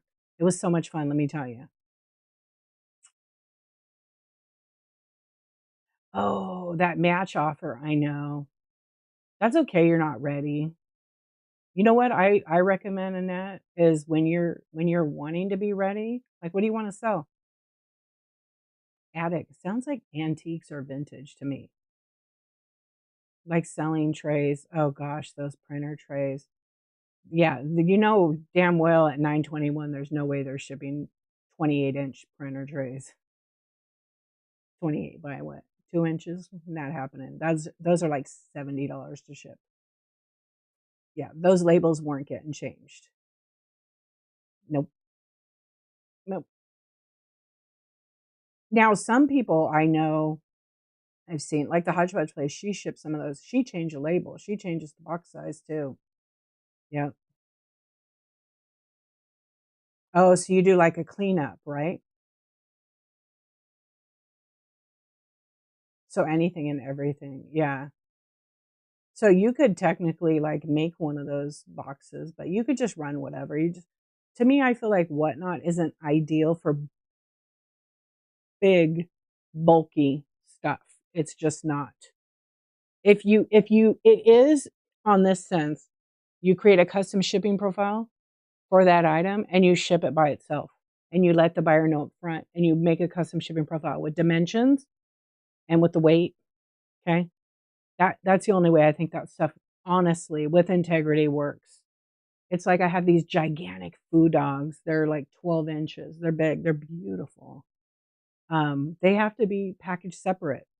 Like I know, but I put it in. I think I put a custom shipping profile in there. Oh, you do the live estate sale for 3 days. There you go. Yeah. But the best thing to do is that if you're not familiar with how the app, have you ever sold online or just live in person?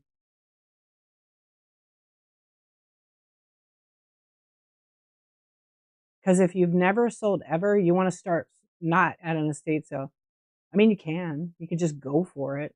You should watch The Naked Maple and Michelle's Deals. They do Michelle's Deals is doing live estate sale stuff. I think Naked Maple is just going to like, she might do live estate sales, but I know she goes live and, okay, so you know how to ship and all that stuff. Yeah. Um, because what I would say is like, yeah, that's good because that's going to help you. Um, because you're not familiar with how the app works, I would just weigh your stuff like you do the other platforms, right? And then just pick the weight class, but like label it what it is. You know, Fenton, silver crest, bowl, pink border, dot, dot, dot, dot, dot, compote, things like that. I would put what it is. And then the description might be, unsigned, signed by Shelley Fenton, or things like that. And then show those kind of items in the picture and have the picture like the other platforms, white background or black background, but white background, nice and clear, good lighting. Take a picture outside. It don't matter as long as you show it. Michelle isn't selling when sales active, it's pre-sale. She sells it live estates. Oh, because she does it different now. Yeah. Yeah, she does it after or before. But she used to go live at the thing and do the live sales like that. But I'm comparing it to what she used to do. So other than the media setting, you can't turn on media mail. Yeah, you can't turn on media mail. That only works if you list books in the book category.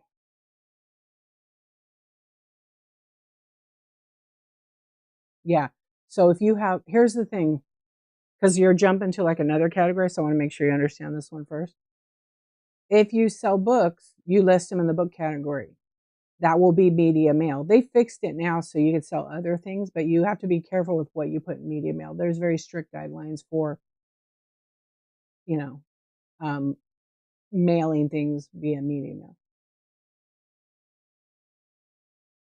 Yeah, I don't do random pulls. I am so glad Whatnot cracked down on that. Sellers have lost premier status for it because it's not a quality listing, and you have to have quality listings to earn premier status.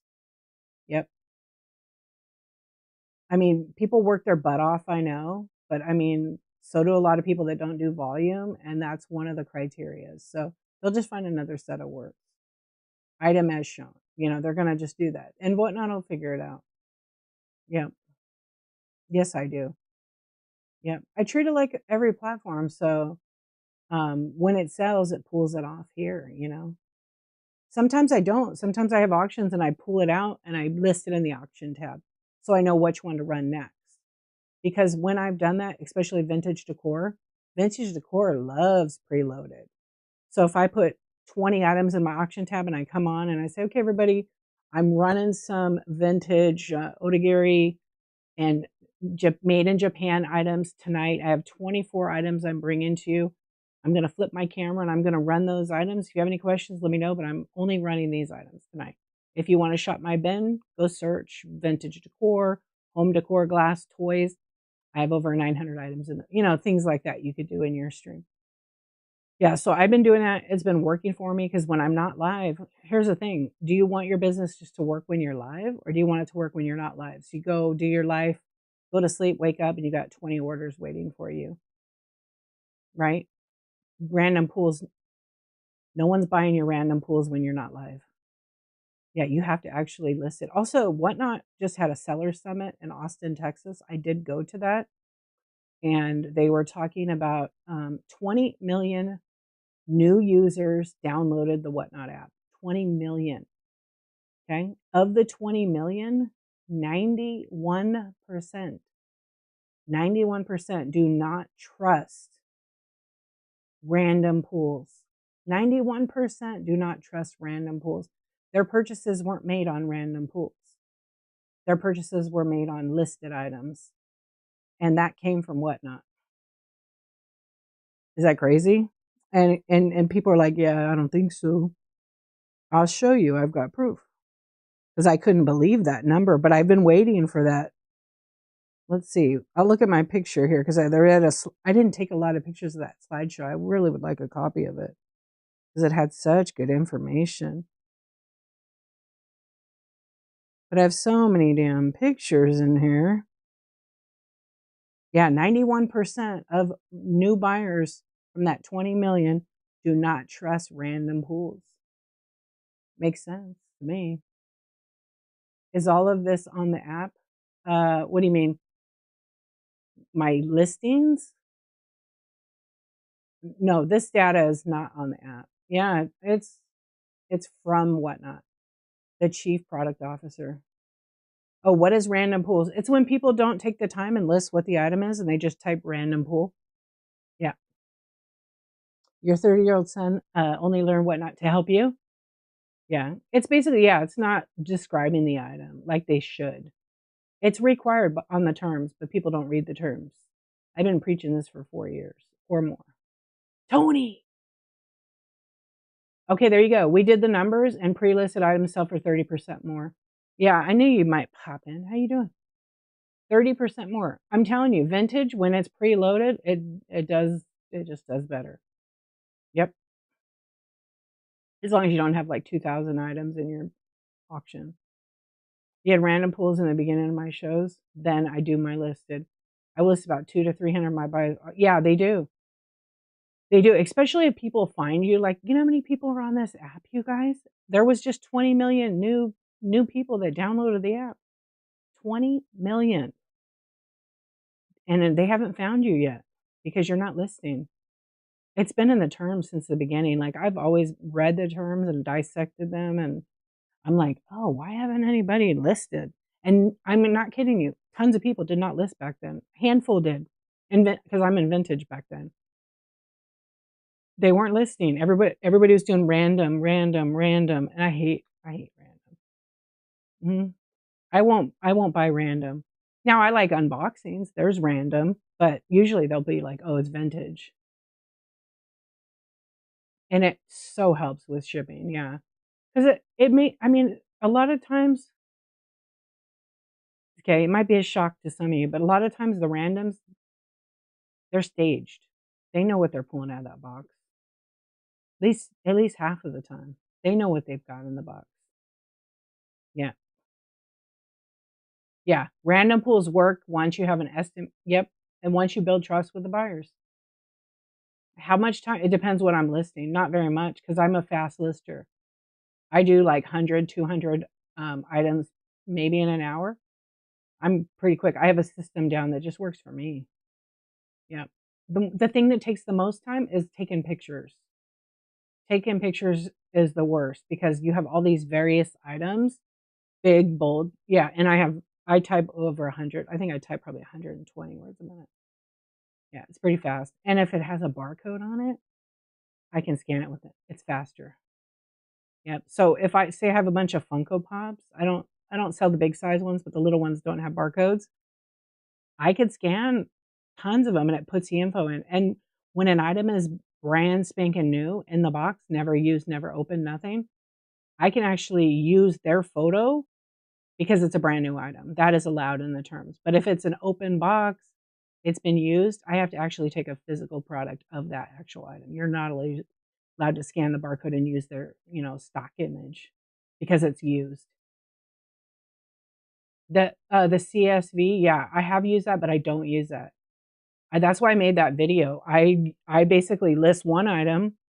So depending on the item, I have these drafts.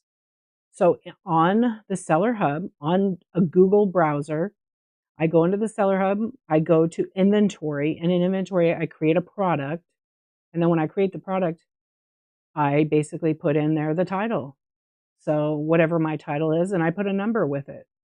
Sometimes I put the number first, sometimes I put it at the end. It doesn't matter. You can put a number at the front. It's not going to change anything with the algorithm. Even Whatnot just recently talked about that at the Seller Summit. And they had like Invicta watches that had, watch number, whatever the stock code was, like 54321, right? And then the title of the item, men's watch, blue face, whatever they put on it. It doesn't affect them in the algorithm. It will go to Google. It will definitely pull from that. Oh, but you have that. Okay. That's why yours isn't working. I'm using the Whatnot app and not doing it through Chrome. Yeah, do use it through. Oh, you mean the CSV is not working for you? It can be a little temperamental. I'm not gonna lie. It was glitched for a little while, but Whatnot fixed it. Right. You have to save it as a document and then download it after you fill it out. And then you have to upload all the pictures unless you know how to like copy the URL for every picture. That takes a lot of time too. So I don't do that. When I'm in the this is a faster way for me. So say I have a bunch of, the little bitty pops. I like to sell those. I like little things. They ship easy. So these little Funko, they're miniature ones. I just sold a whole bunch last night. So these happen to be like, I don't know, football and different ones. So say I have 200 of them. Okay. I usually take one picture of the front of the item or one with like an angle so they could see the character inside. And then I take those photos, I have them take them first. Sometimes, depends how fast I am, I'll make a listing in the Seller Hub and then I'll save it as a draft.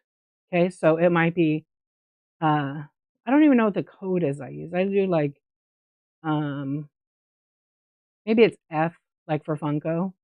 Oh no, it's T for toys because I try to use letters. So I used to use like # T 1001, right? Because it's 100 series, and I just number them accordingly.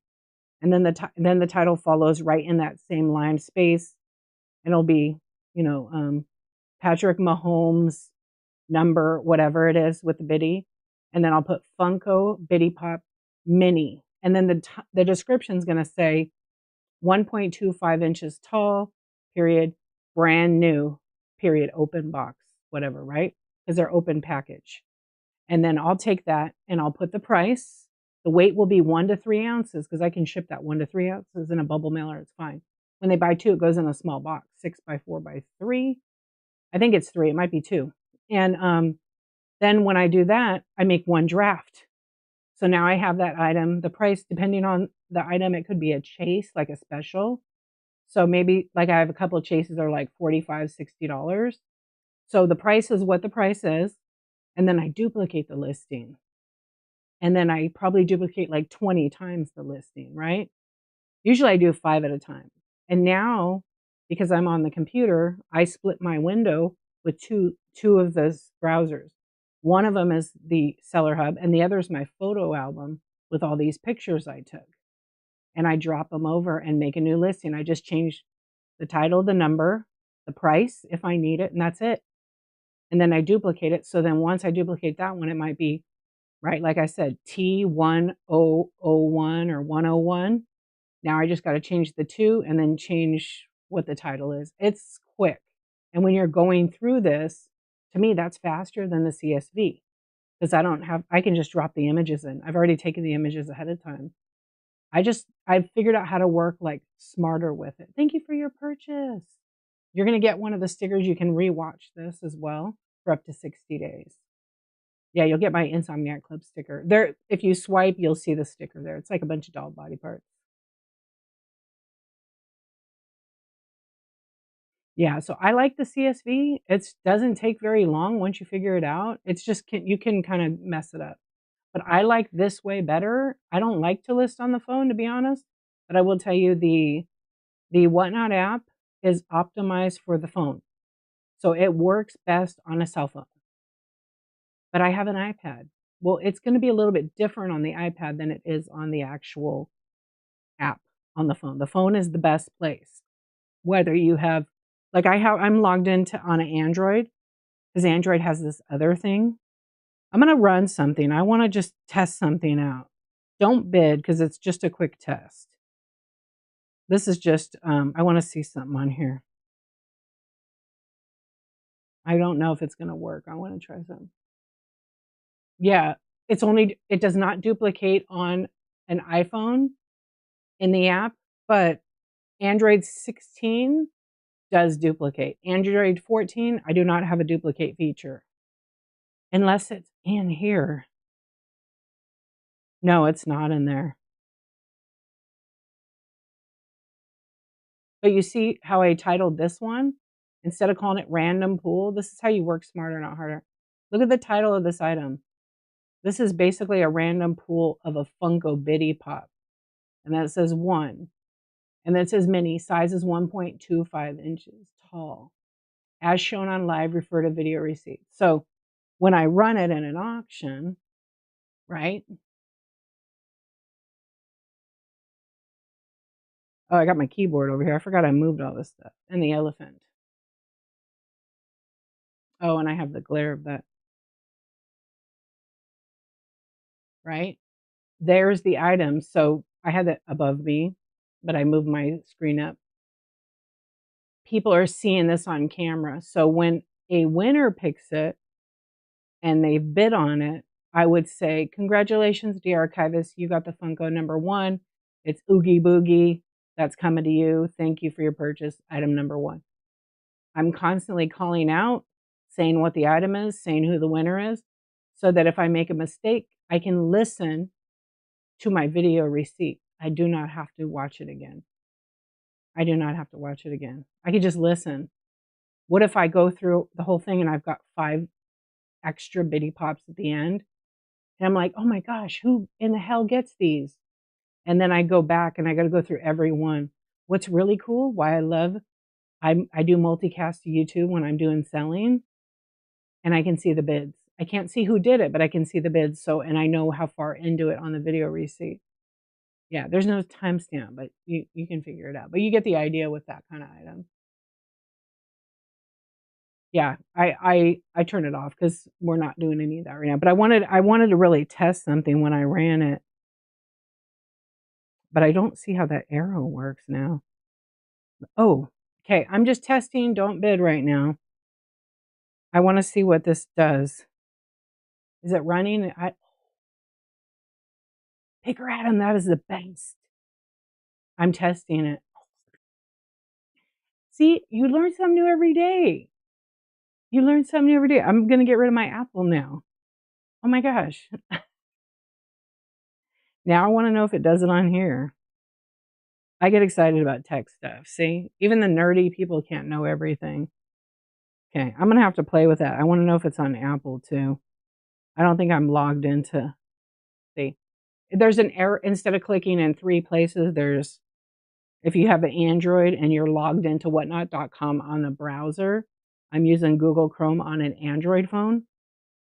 It probably works the same, but there's a little, see that arrow right there above the items? If I click it, it runs the auction instead of clicking in 2 places. And that, again, is not in the app. I think on Android. Is it on the Android? Maybe. Yeah. So see how you play around with stuff and you just learn it. Yeah, I think it's just on the browser. Opinion, I don't have any opinion on that one. I actually use, Crossless. I like that one because it's unlimited. Yeah, I don't know that one. I know they just started, the ability to, import to Whatnot. That's very new for them. I know there's Vendoo that has it. I have info on it right here. I have some resources here I'll give you guys. I have a website. It's literally I don't sell any product on it. There's a ton of free information. There's like shipping information, there's OBS information, but Whatnot is like the best place for all the stuff. Wait, let me see if I put it in. Yeah.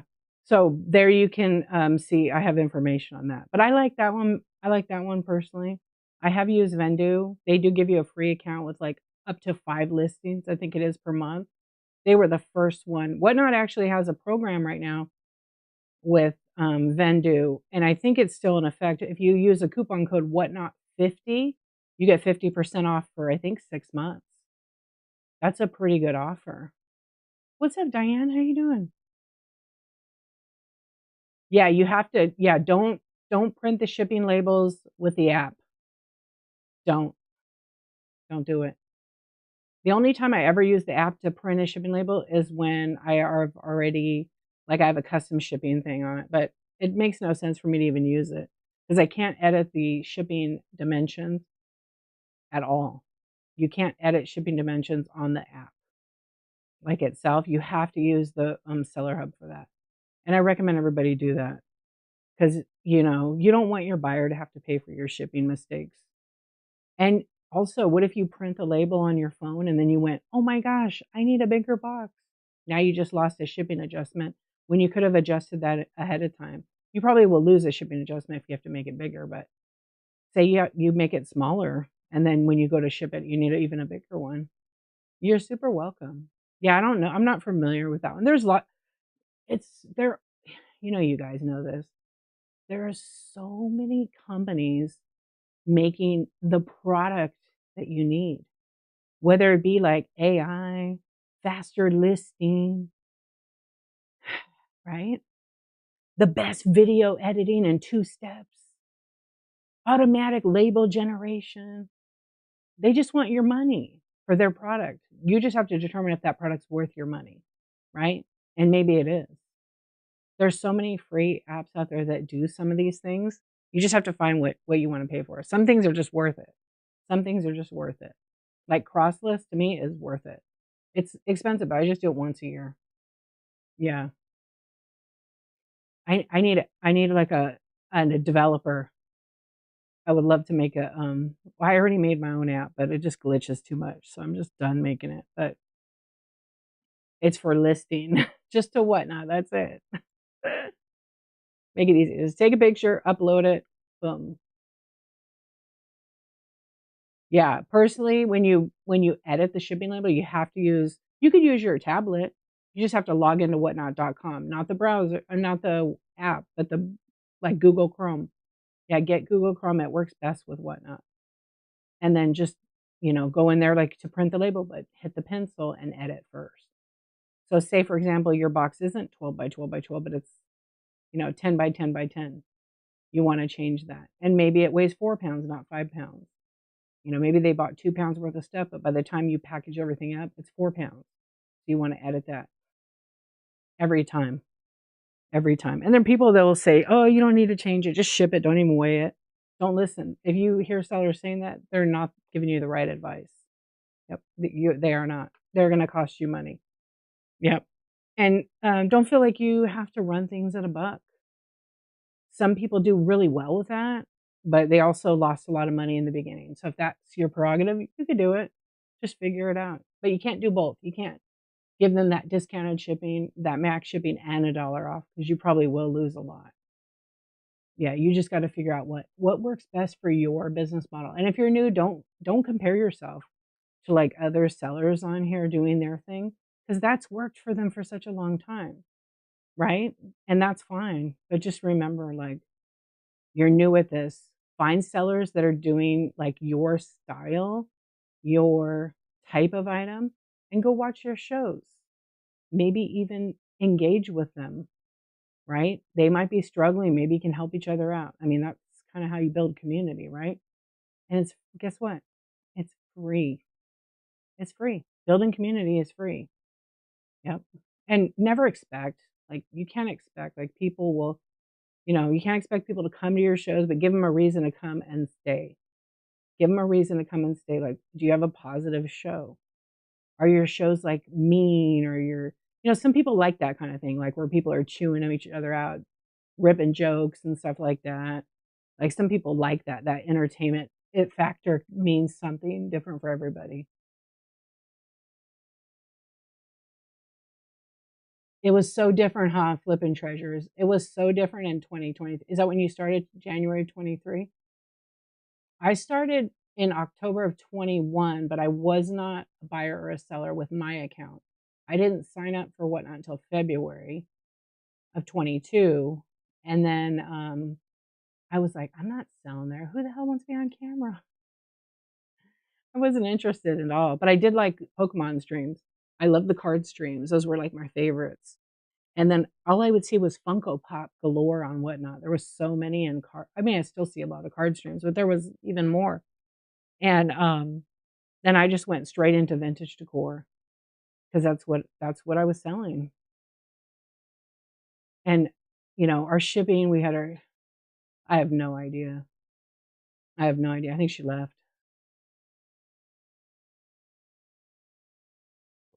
But it was a different time, and the app has changed, and the algorithm, it would favor us because there was X amount of people in the app.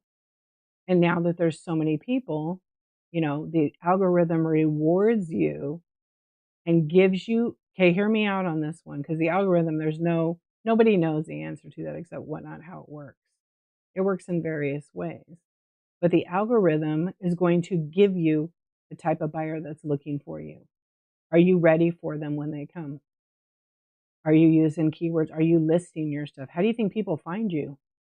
It isn't on your beautiful or non-beautiful thumbnail. It's not. It's not your AI thumbnail that's bringing them to the show.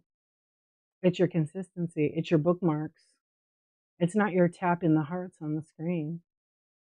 Nope, those don't do squat. Sharing the show don't do squat either. Did you guys know that? It's those bookmarks. Bookmarks, being consistent, running auctions, engagement. Type of one if you agree.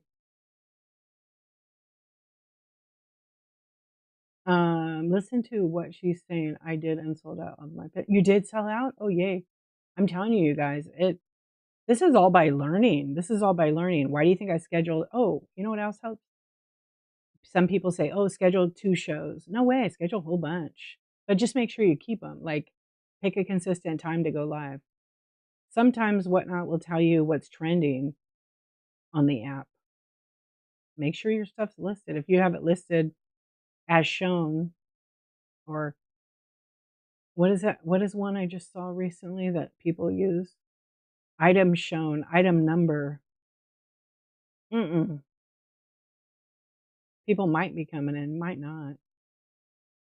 Yeah, you have to figure it out though. I mean, in the beginning, it's like, but I don't know. A lot of people would list that way and then they start changing it, but it is hard.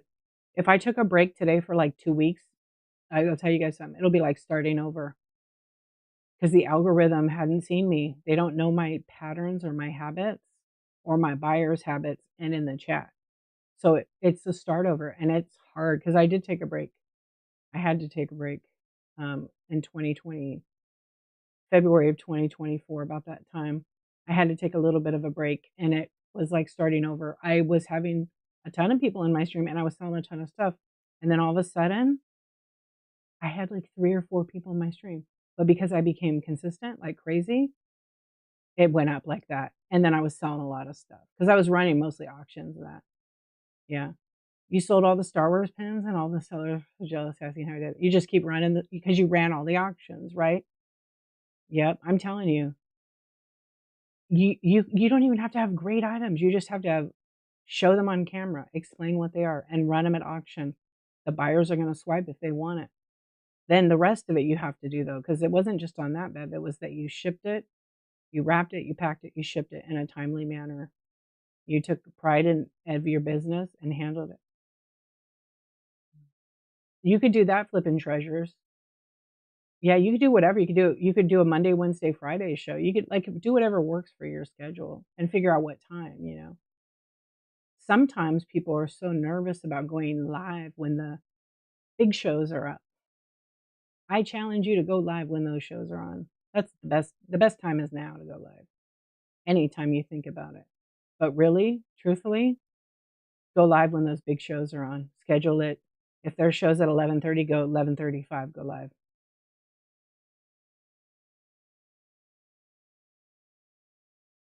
Right on. Yeah, right? It's true, huh, April?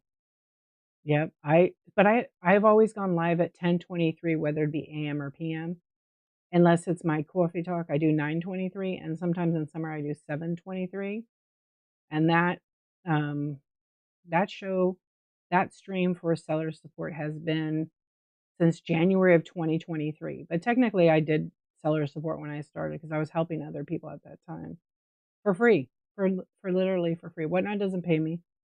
They sometimes send me merch and swag and stuff, and I get to test things on the app. I know about secret stuff, but, like, I don't share that with you guys because then I would not be a loyal or trustworthy community host, I don't talk about that stuff.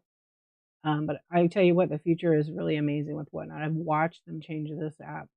I've been a part of that, and it's really neat. Yeah, like, I love it here. You know? I love it. I love Whatnot. I love the community. And you just keep your shows positive, flowing, light-hearted, and fun, and I have really good healthy boundaries with my business. No drama, no trauma dumping. We've had conversations here about certain things, but, I do not allow that to basically have somebody shit your chat, right? Because you wanna keep it positive for everybody. You never know one of the things I've always, like, talked about is not everybody has earned the right to hear your story, you know? Not everybody has earned the right to hear your story, which is a nice way of saying like, "Hey, I see you. I get it. We've all got stuff. We've all got trauma. We've all got loss. We've all got the things. But this isn't your floor to drop all that stuff." That's why not everybody has earned the right to hear your story, you know? And that's been a thing. And now I can say I rarely have to say that anymore. I used to have to say that a lot. I'd have people come in and drop some major trauma, and I'm just like, "I'm really sorry. Not everybody, has earned that right to hear," but they don't hear that. So this is what I like to do. All right, you guys, drop some hearts in the chat for all the friends who are going through all the things right now. Okay, just know we see you, we hear you, and thinking about you, and that's it. You know, and nobody has to drop any of that in the chat. Because we're taking a moment to drop hearts for all the friends, and then I put the hearts up on the screen. And then I'm like, "All right, let me show you these couple of buffalo balls right here." You gotta have fun, you gotta learn how to segue out of that. I'm pretty good at segueing people out of that kinda thing, but, hey, we all got the things, right? We don't have to know, no one's business, right? But I see you, okay? I see you. And in part of my 1,000 days, I've been through some things, so I'm still here. I'm still gonna keep going. Yep, and I'm glad you guys are here too. Thank you so much. I know, look, in the middle of the night, we're having this whatnot chat. We're talking about life, we're sharing some things and don't be hard on yourself. Give yourself some grace with whatnot because it is really hard. It is not for everybody. I used to say that anybody could do it. No, they cannot. They cannot. And if you go to the Facebook groups, you'll see people have a show. I'm so frustrated. I didn't make any money tonight. And they're like, "Oh, it was my first show." And they didn't list anything or anything. So it's what you put into this is what you're going to get out of it. So you have to work hard if you want things. Yeah. I'm on the West Coast. Yay! Oh, did you track them? They went quick. I was bummed that, one of the other buyers, their freaking their item, I didn't scan them, so it just moving, so that's good. Let's see if it moved. Let's see if it moved. No, it's still stuck. It hasn't tracked yet. I hate that when I get it scanned right in front of me and that happens. Okay, let's see what April. Yay. As a shopper right now, the bigger shops, I'm real super cost and I go look for smaller. Yeah, and you know what? Here's the thing. Yes, they're bigger shows because they do volume and they do a lot of giveaways, so that brings a lot of people into the app. Support, look at some of this handmade category. Did you guys know we had a handmade category? I'm huge on handmade. I'm not a handmade artist. I mean, I'm a photographer, but go check out those sellers. There's so many incredible ones who will make you a kick-ass gift to gift to somebody in your family or a friend or a boss or a colleague. Yep. Okay, I'm trying to read what you guys are saying here. Turtle has a little tiny hole. It's twisted, but there. Across the Rocky Mountains. What's up, El Lopez? Yeah, it's not, I'm telling you right now. But here's the thing. You're gonna watch these people post on I don't know any of these people on Facebook. I've gone to try to help people on Facebook. There are more trolls giving people wrong information to detour them and let them fall apart. They want that crying. I mean, I'm really good with trolls. In the beginning, I got so many on YouTube. Oh gosh, the comments. Let's see, is there any trolls over there right now? What's up, Ethan? How you doing?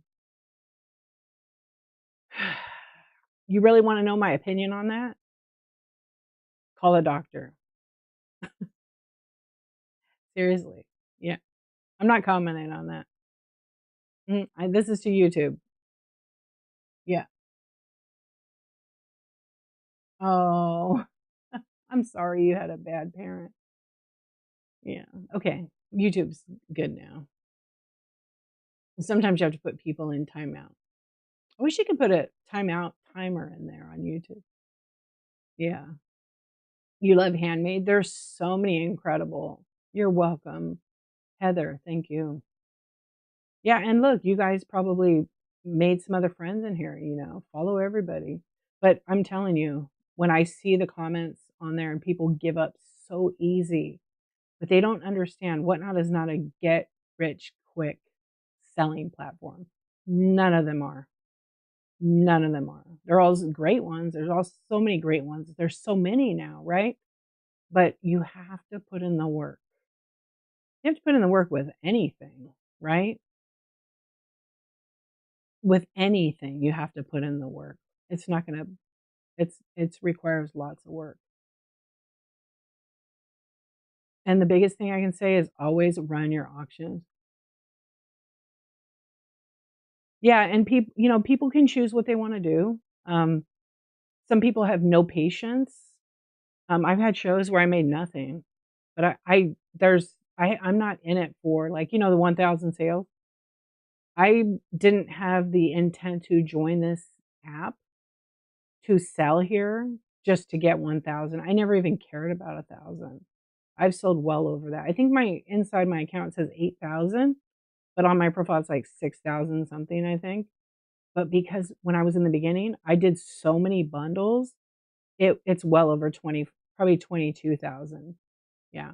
In my system here, it's like 20, almost 23,000 actually. You're trying to buy the replay, but it won't let you? Okay, hang on. Maybe I don't have enough in there.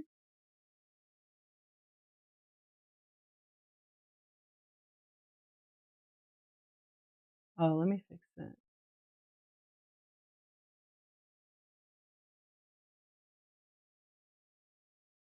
Sometimes it gets stuck. There it is. I fixed it.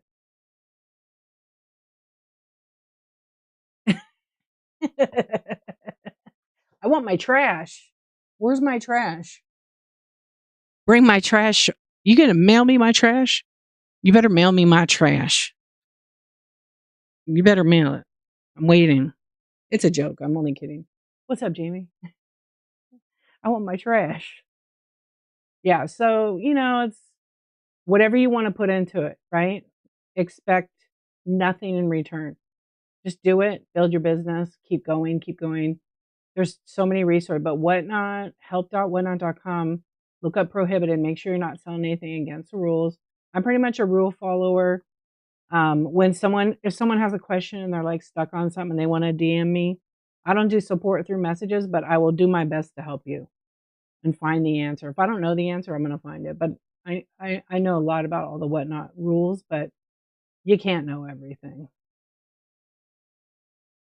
I can't seem to find anything on how to get set up on the app. Do you know where to go? Yeah. Set up like how to create an account or get as a buyer. So I'll tell you, this is also another one. You can screenshot these. Seller as a seller. So seller.whatnot.com is something I discovered that if you type it in on a browser, it will take you right to the seller hub. And in there are a bunch of videos where your shipping information is, inventory, everything will take you directly to that on a browser or desktop. You can do it on an iPad, but you can't use the app for that. Yeah, it'll take you right to DM me a question or two. I'm not going to guarantee anything because I have business hours. I just don't answer that on the weekend, but sure, go ahead. Yeah, you're welcome. Um, they don't tell you that. Oh, like an intro. Yeah, the app that they're developing all the time. I don't know what it looks like as a new seller. Maybe I'm gonna ask them. I need another account and I'll be seller on another account. I already have one, but I need to see what it looks like in real time. Okay, cool. Yeah, send it to me, and then if I am around, I can look at it. But I technically usually don't give any. I'll explain why. I never ever write back about shipping, and the reason for the shipping is people misunderstand it so easy. It's better to explain it. That's just how I work. Did that work, Bev, for you? Or thank you for your purchase. I see it. You'll get an Insomniac Club sticker. Um, Thank you. Let's see. And I appreciate you asking me. There's so many resources with Whatnot. It's crazy. Yeah, and we talked about shipping for like about an hour tonight, which wasn't bad at all. You made 30 in 2 shows coming back. Hey, $30 is towards your goal, right? So just keep doing it. Yep. You know what my favorite thing about Whatnot is? My inventory can be listed when I'm sleeping. I sell items, so I come to the app and I've got 10, 15 items. It is like the Bay, or I could say eBay. It is. I don't sell on eBay anymore. I just sell on Whatnot. But when I list here, it's just like over there. When you list an item and you list a bunch of them, then you could sell some here. But it's all about listing it, right? So when I was at the Seller Summit, I still wanted to show you guys that picture, but I didn't go through it. When I was at the Seller Summit and they were showing their screen and they had a stock code, the listing title, and they were like, you could have a number in there, it doesn't mess it up in the algorithm, not on the Whatnot algorithm. Oh, you're super welcome.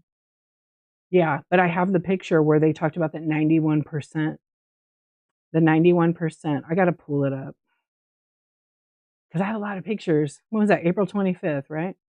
Yeah, April 25th was the Seller Summit in Austin, Texas. And 20 million people have downloaded the app that are new buyers. Of the new buyers, 91% do not trust random pools. This was from the chief product officer, Tom. And I talked to him for a while too. I hadn't met him yet, but I have done Zoom meetings with him. The guy is so, like, the shipping and everything, the adjustments aren't going anywhere, at least not for now. Some people were rumoring it around that, oh, they're taking them. They're not taking them away. They're not taking them away yet. All right, okay, here we go. I made it. I made it. Okay, 91%. Where is that picture? Okay, we're getting closer. Here it is. Okay, here we go. You guys ready for the 91%? So I wasn't sitting. When they started it and The co-founder was speaking, Grant. I was in the front row, and I came in late because I was busy talking to somebody else. And when I did come in, I was like in the maybe the sixth chair back, and this is what it is. 91. See that? 91. New buyers do not trust random pool. And then they showed examples of like the listings. And I should have took more pictures of that stuff, but I'm going to ask for this. I'm going to ask if I can get the slideshow. I have to see. I don't know if they're going to publish that. They may not publish it because it's like, private, but I'm going to ask one of my friends. Maybe they took pictures of the actual slideshow. Um, None of them guarantee, but they're all work. That's right.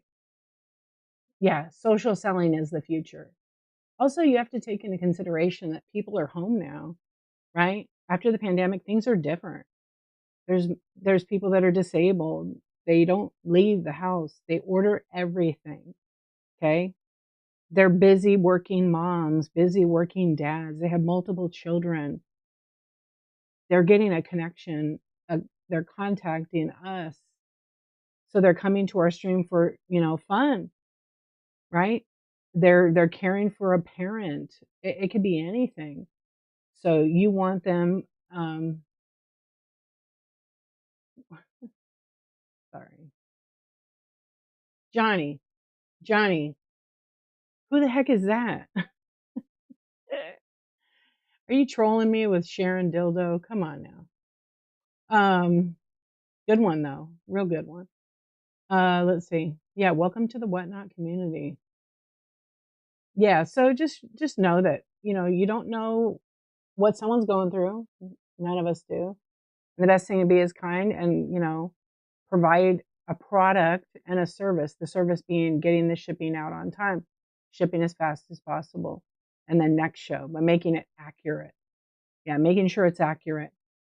So for me, accuracy looks at like this. I'm consistent.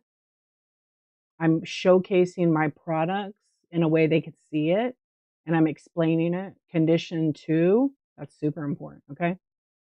If you sell vintage decor, don't tell people it's perfect. That's my biggest pet peeve as a buyer. Someone tells me it's perfect, it comes in the mail, and it's got a big ding on it or it's got paint loss. That's never going to bring me back into that show. And it is going to leave, I am going to leave a bad review. Yep, it just is. But it is work, a lot of work. And do you have to take on a big bite? Don't. Just do small items. Build it up till you figure out your flow. Yes, I do. The first 15 minutes of your show is when you're going to have action. So, like last night, usually at the beginning of my show, I'm like, hey, what's going on? And I'm all socializing. I said hello for not even a minute, and then I started running auctions. All right, this is what we're going to do. And I went live on Facebook. I went live on TikTok. I mean, I didn't do TikTok. I went on YouTube, Facebook, and Twitch. I don't really do Twitch that much, but I just did it. And then I started selling and running auctions one after the other. And then I ended up selling like, I don't know, 52 items. And I was on for less than 3 hours. And they were all the little items. Yeah, they were all the little items. So did I have a good sales night? Yeah, I did. I'm grateful for my buyers that bought last night. It was fun. You never know who's lurking. That's right. I see you guys. I see you guys.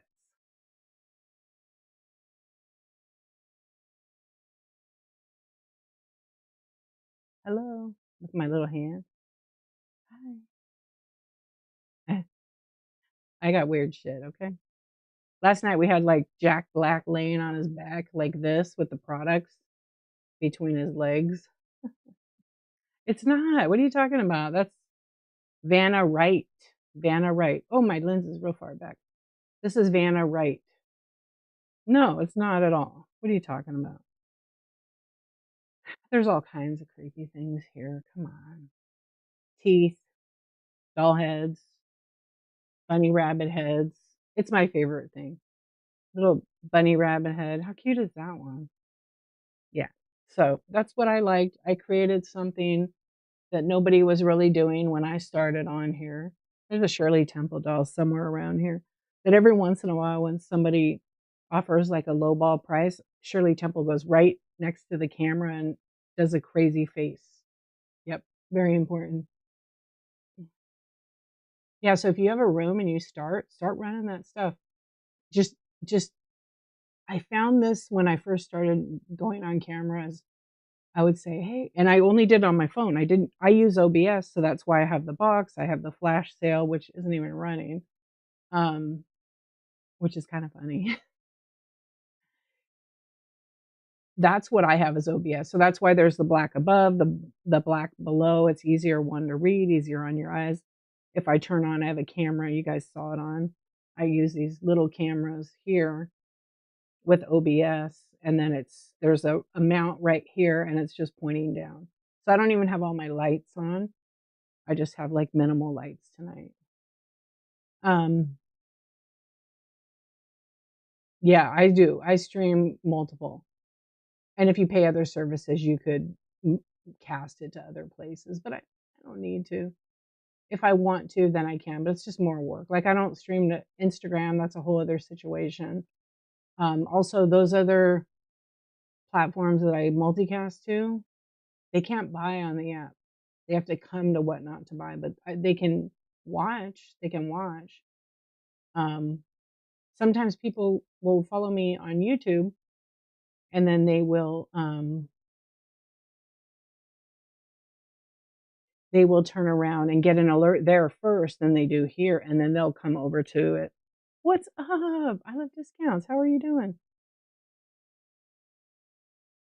No, it's not a link. It's a whole setup. I have a video on YouTube called multicasting, but in order to do that, you have some requirements. Sue, Gulp, how are you doing? Almost Tuesday. I bet you can't wait. Yeah, so you can't just like, do you have an established YouTube channel with over 50 subscribers? Then you can set it up. You can create, um, basically granting permission to the Whatnot app and YouTube to communicate with each other and electronically so that your stream can go over to there. As long as you have an account with 50 subscribers. I know people say, "Oh no, you can do it instantly." It's not working anymore. Yeah, you have to get that. It's okay. It's totally fine. You had a show with 3 people, went to raid and 12 people raided with me. I was like, "What the hell?" Right? You never know what's gonna happen. I used to have shows because when I started on Whatnot, it was the Wild West. Nobody was on. Nobody was on late at night except baseball people. Baseball cards, basketball, Pokemon. That was wild. 24/7. These guys were just running around the clock. And in vintage decor, everybody was in bed at 8:30. The category was brand new. It was barely that many sellers. But I went live the first couple of times at 10:23 a.m. And I remember looking at vintage decor going, I'm gonna go live at night. Nobody's even on in there. Everybody's in bed. So I started going live, and then Griff's Thrifts was on, and I started going live at 10:23, and then I would have like 5 or 6 people in there, and they were buying, and then all of a sudden, I would have nobody, and I would run my auctions. I do scan shows. Is so much work, and I do scan shows for like 2 hours, and I'd sell maybe an item here or there, and then all of a sudden, like on the 3rd hour, my sales went from like 20 or 30 bucks, 50 bucks maybe, to like 12, $1,300 because I was running stuff and I'd get and then people found me and they were like rating me like crazy. Like I remember one night I had like 15, 20 raids. It was insane. Hey, Gigi, thank you for the raid. Welcome in. I hope you had a really good show. Thank you. Thank you. How was your show tonight? 9 Gigi. Thank you. Thank you. I always put the hearts up. I'll tag and then let's read your profile since you rated. All right, 9 GG. Let everybody know when your next show is and what you'll be selling. You know what? You ate cookies. Hey, I like your name. How'd you know I ate cookies? How'd you know? Gulp. Thank you so much for the raid. Let's take a look at your profile real quick. I don't have any Bakelite, but I have some jewelry coming up. Not tonight. Tonight we're having a chat show. So let me just I like to read the profile when I get oh, yeah, you don't have nothing written in your profile, that's right. But, 9GG sells it looks like vintage and cottagecore, and then,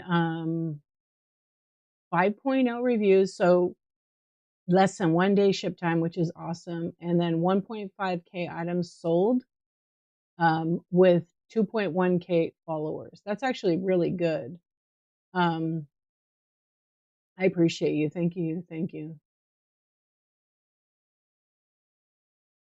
I appreciate you. Thrift me, hello. Tuesday morning early? What's early? We all do, right?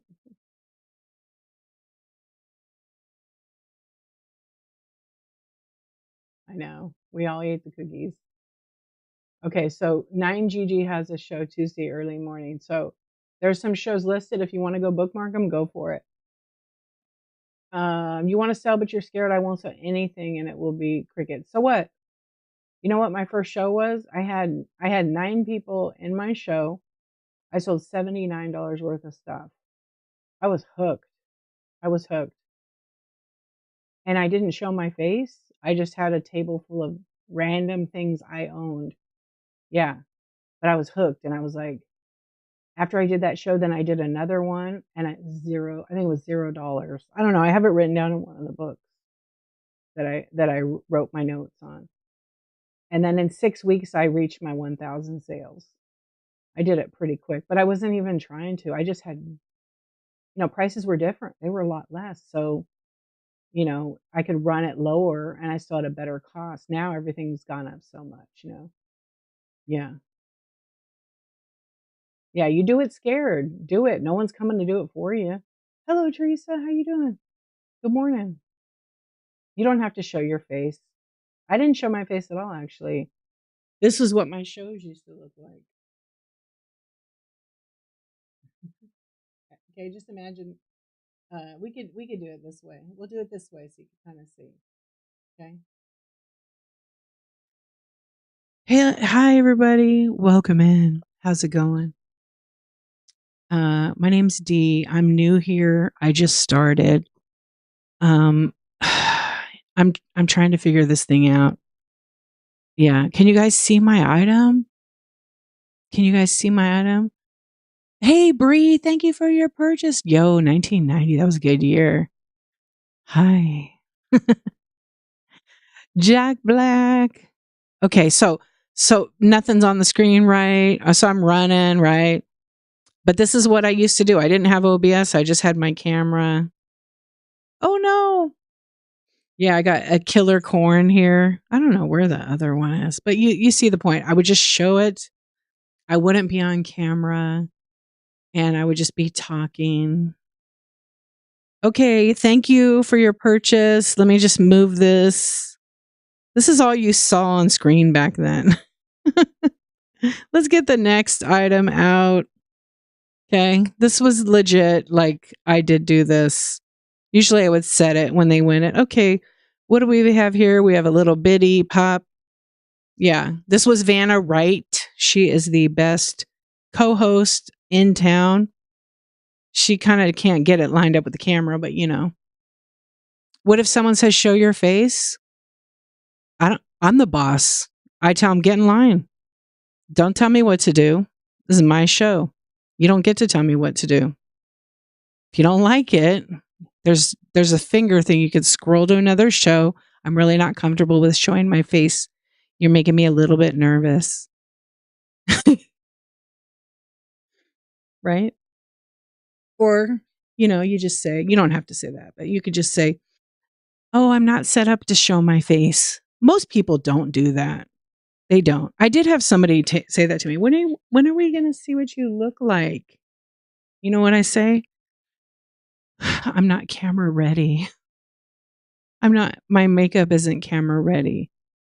Yeah. You don't have to, listen. Not everybody has earned the right to hear your story. You don't have to tell them anything. You could just say, you're not buying my face, you're buying my product. But if you have enough money, you can buy my face. Okay. So we're going to move that one. right? So you see the point? And then sometimes, I would do weird stuff and people crack up. They crack up and have fun. I don't know what this is. What is this guy doing?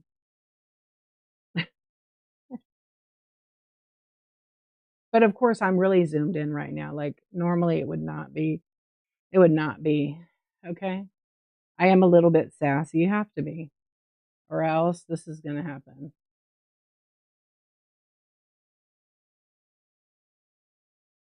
Okay? You get the point. You don't have to be on camera. You don't have to. You don't. I'm a photographer. I'm behind the camera. I I never thought I would be on YouTube or any of that stuff, but I started to think about it. I'm like, okay, I sell online. I'm doing static listings. I'm literally just taking a picture of stuff, putting it on there. Why not? I'm comfortable with talking to a lot of people. Like you just do it when you have to. So talking behind, and then people would just be here and we'd talk about all kinds of things like, we weren't talking about shipping, we were talking about life things, like good things. I would talk about genealogy like a lot, family history a lot, and then tell stories. I'm just naturally able to do those kind of things. You find what makes you hold on.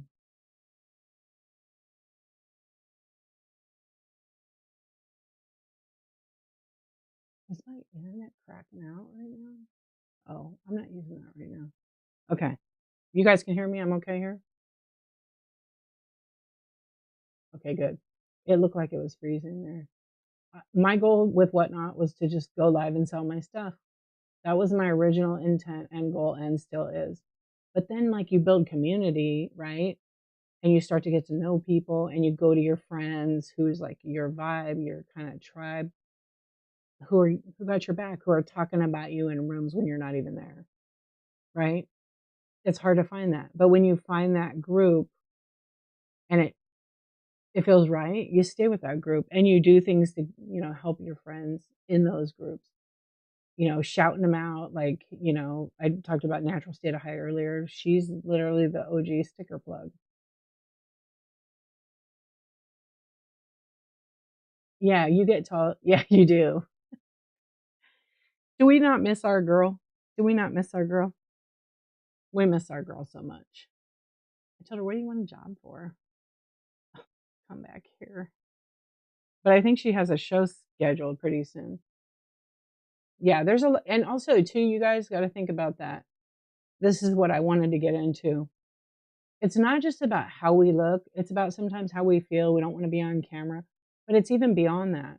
It's even beyond that. And I never thought about it until like a couple of years ago.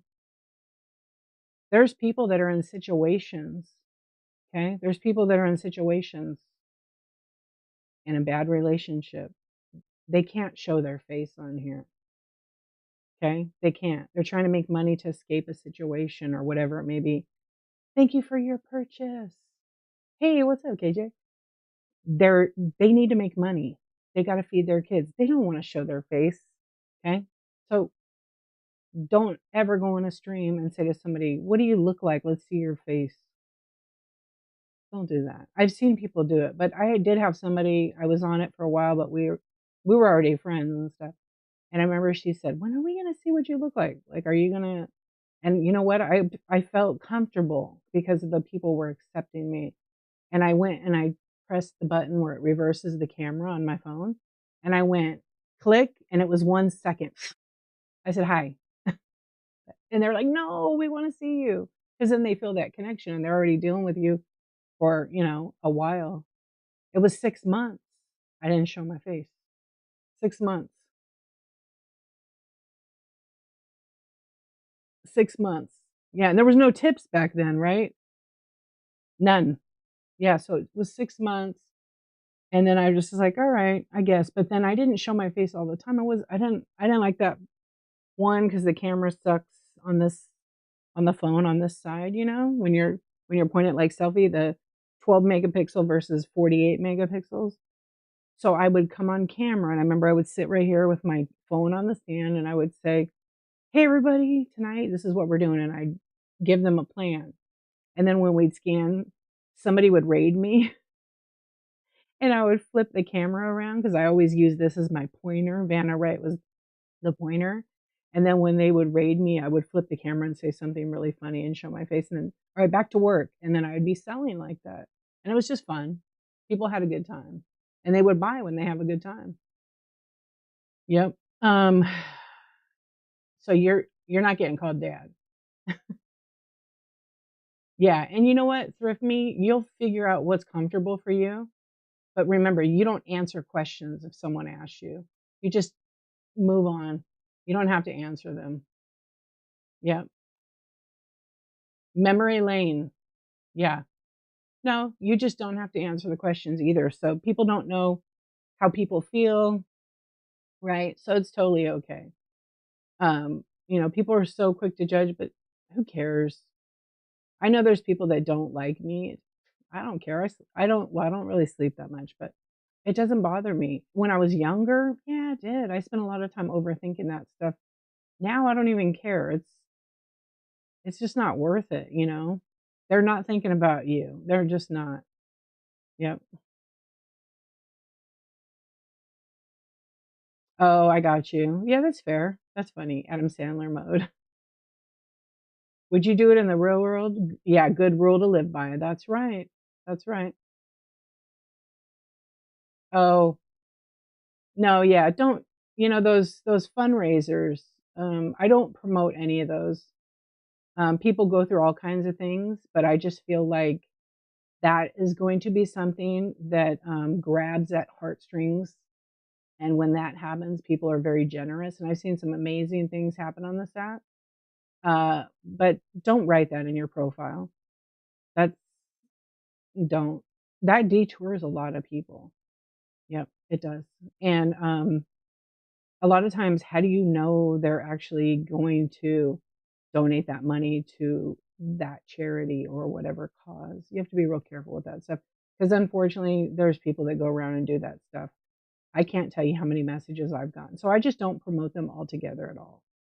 And believe me, I understand that it's horrible that any kid would get cancer and it happens. And people do need help and find a community to help them. But I just can't promote them. I don't want them shared in my shows because I've seen way too many like that, unfortunately. So I set the rule for everyone. No, they don't need a fundraising category. There's people that go live on here that are begging for money, and that's not what Whatnot, definitely what Whatnot does not want. They want you selling a physical product. Okay. Yep. They want you selling a physical product that's shippable. GR, hello. This is not a charity site, but people have empathy, they understand. Um, yeah, they got to go where they got to go, but you know, you can't be asking people to donate money to whatever thing. But but it's one of those things where it's your stream, you figure out what works best for you, right? But I believe that if you were to collect money, you have to go to Whatnot and get permission. They used to have something in their terms. Now I don't know. I stay clear from all that. Yeah, GoFundMe, whatever it is. You think it's real important to be yourself when selling? 100%. 100%.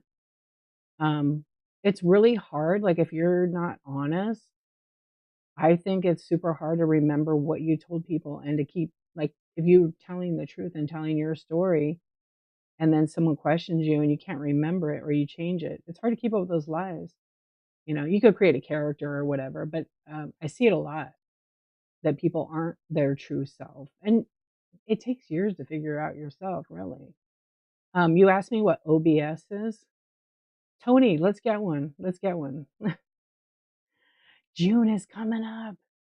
OBS is a third party piece of software. It's free. You go to obsproject.com. It allows me to do fun stuff like ready for a jump scare. It allows me to put like a GIF of any kind of one thing. I don't know if this one's going to be working. I broke mine the other day. See if Shirley works. Oh yeah, they're all down because I changed it. Oh, a giveaway thing. I don't know. What's that one? Someone's birthday? Let me so what it allows you to do is you can't use the phone. It's OBS is for overachievers, show offs, nerds. Like, I'm totally kidding. It's for people that want to up level the graphics, split, put two cameras, um, add sound effects. Like, I have a creepy doll on mine. Okay, it's witchcraft. I'm a witch. I am a witch. Every time I try to do the mic, I break it. Oh, it's probably gonna play real loud. I forgot. Can you hear me? Is it weird? Let's see if I could do it right. Can you hear me now? Sometimes it doesn't work.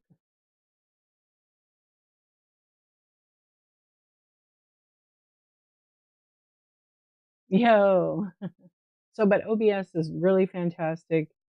It's just another, an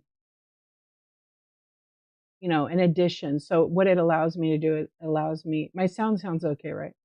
It allows me to multicast as well as do all this camera stuff.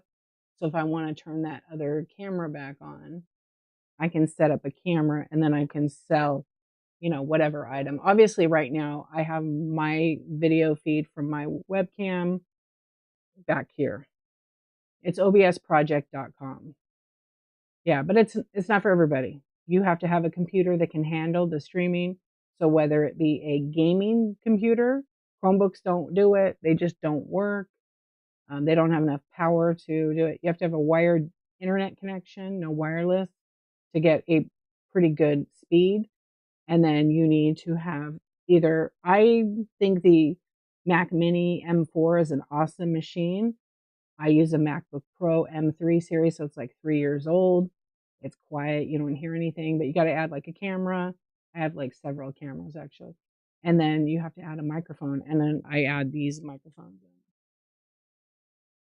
But see, I'm really zoomed in right now, so you can't really see it. But it's a Rode mic. That set you back 150 and up. It just depends. And then I have a gaming mic up here. Yep. All you need is a phone. All you need is a phone. You don't need all this. Like I said, it's for overachievers and show offs. Kidding aside, you see a lot of card streamers use it. Yep. All you need is the phone, iPhone or Android. That's it. It's better to have a computer too, so you can list. It's really not mandatory to have all this stuff. This is just extra. It works for me. It's in my kind of setup thing, right? I don't know why that is on. We don't really need that on. It's kind of probably distracting. Yeah,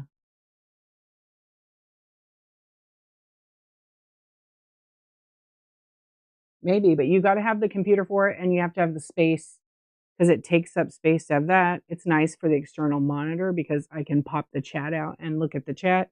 But see, I multicast, so I have it's on this side, but I have a window for OBS. I have YouTube. I have Facebook open because I multicast over to Facebook, and then sometimes I have Twitch open, and it works. American Honey, oh my gosh, haven't seen you in so long. How you been, friend?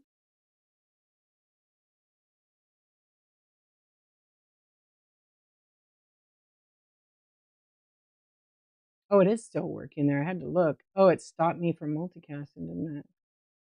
Oh, it did. It stopped me multicasting. I'm on late. Oh, it's 3 o'clock already. I lost track.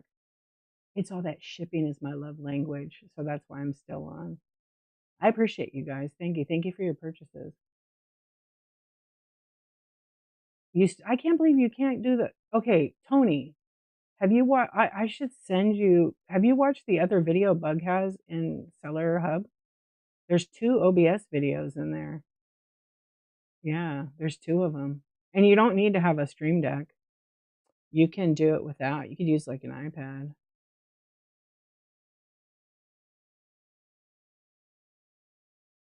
Okay, I don't know if I saw your guys' stuff. Let me just peek real quick. Thank you, Sue. I didn't even. I should have done that. I'll be on for a tiny bit more. I'm not that tired.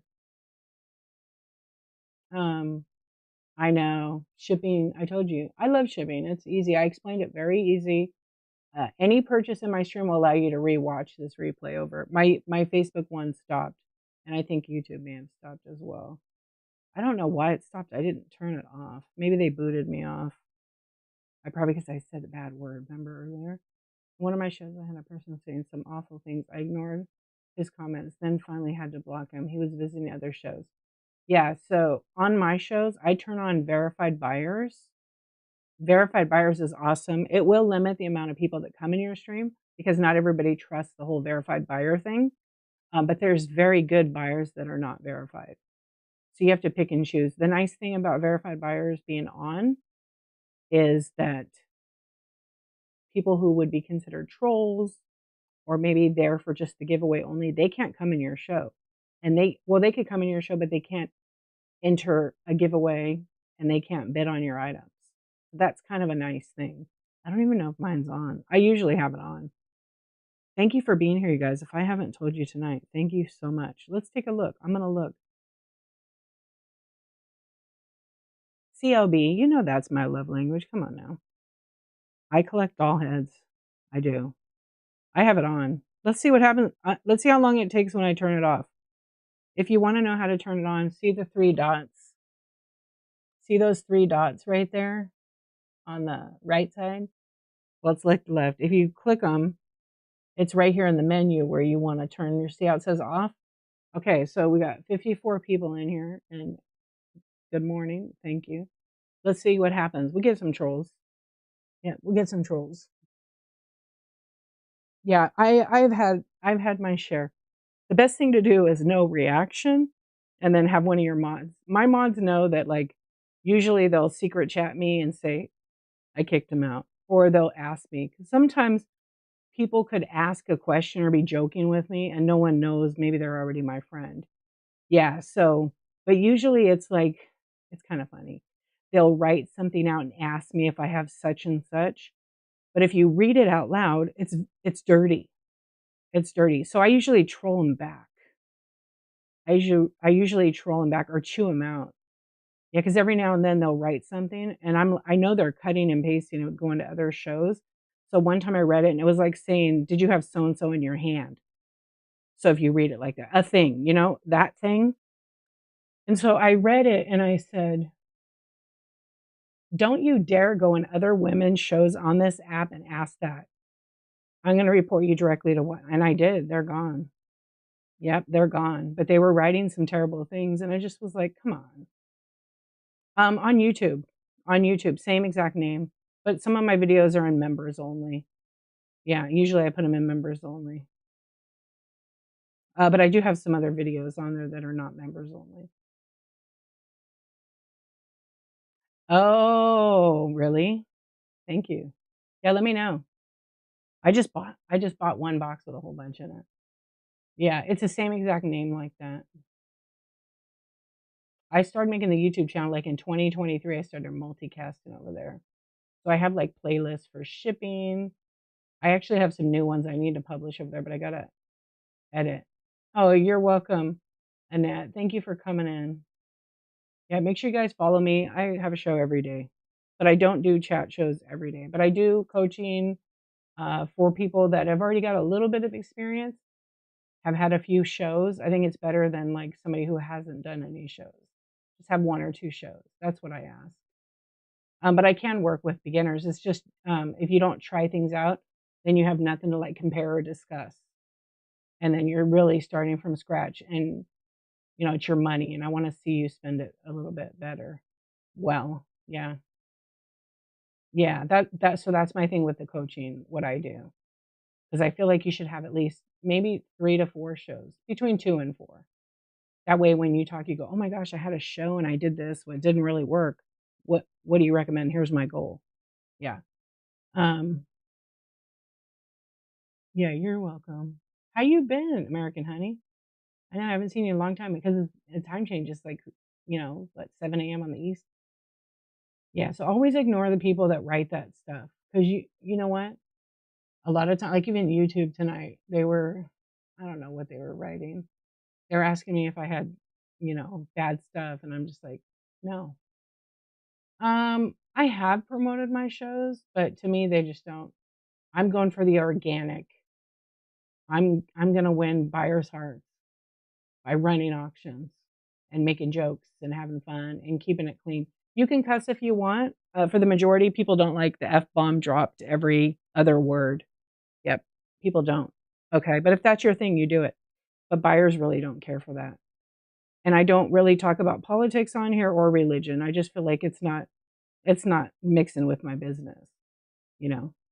And that's my prerogative. And I've never done that. A couple of times I've just said some things, but I just feel like I don't know, teach his own, but also this is not what its intended use is for. It's for selling products. So, but I have promoted my shows. It's worked and it's not worked. It just depends. Yeah, this is a completely safe space for everyone. But that if I become friends and I follow you, it doesn't give you permission to just message me all your problems or have a one-on-one and tell me all your problems. It's a business. Rehearsal mode is awesome. Yeah. Use it a lot. You could do either or. If you're just starting out and you just got like approved, I would not do a private show because that will count towards your promotion thing in that time frame. So it's important that you just do the rehearsal mode first. It's like a simulation to walk you through it. It's kind of weird actually, but it's really cool. And it's just a guided tour basically of the app. And they'll have like fake auctions running with the listing to show you how to pin it, how to enter it and stuff like that. It's real simple. You can run through it. Yeah. So it's in the Seller Hub.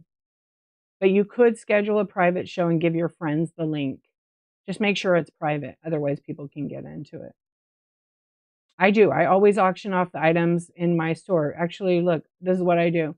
So I can go into my buy it now right now, and I can, people can still make offers anytime.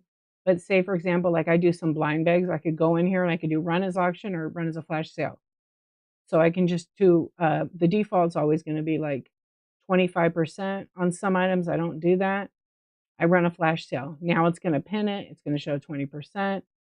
And I can run another flash sale, 30 minutes because I'm not going to be on for another 2 hours.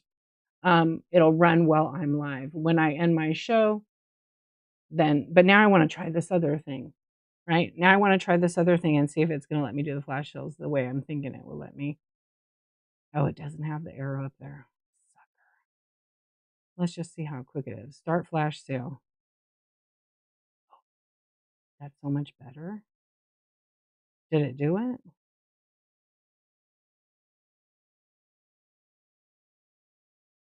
I'm testing like a couple of things when I've been doing this. It did it, but it didn't do it on here. Okay.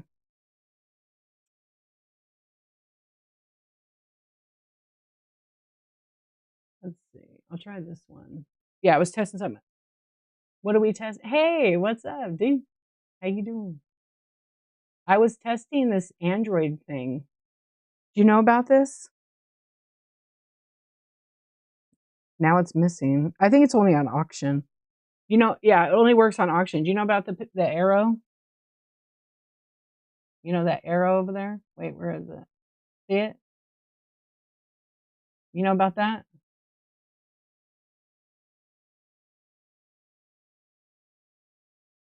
It's not on the app. It's on the .com.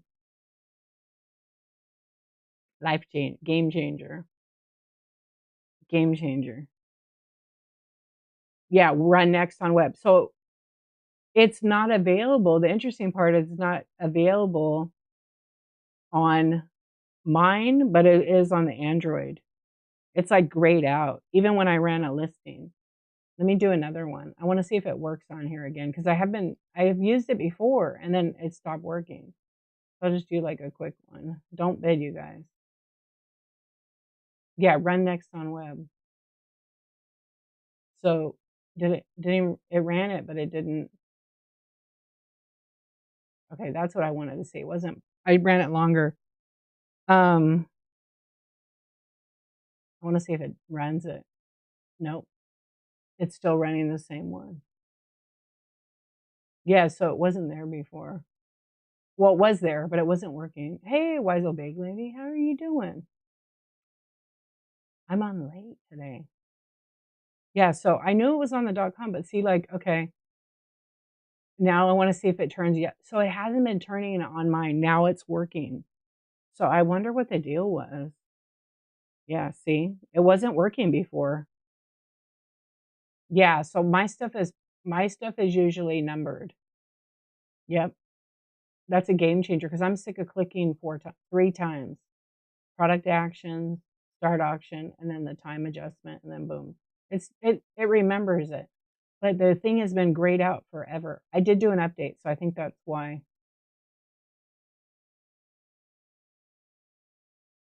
Good night. Thank you for coming in. Yay, okay, good. Yeah, I don't know why it was like that. Works. Word. What's going on? It's early. I'm gonna sleep in today. Today's a busy day. Yeah, my daughter's gonna go to prom tonight. Oh my gosh. Yeah, it's gonna be fun. Shit, that means I gotta stay out late. Oh my gosh, what am I gonna do?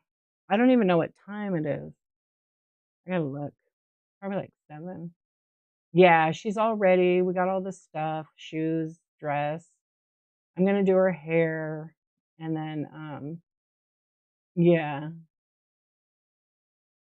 yeah, so today I'm like, "We're gonna not do anything." Yeah, it looks really nice. Yep, see, look, I'm stoked about that run next because it didn't work for such a long time. That's, like, huge because it was as long as you set the, like, the time. I'm gonna test it again. Yeah, it wasn't working. It's that update. Oh my gosh. I have to make a tutorial on that one.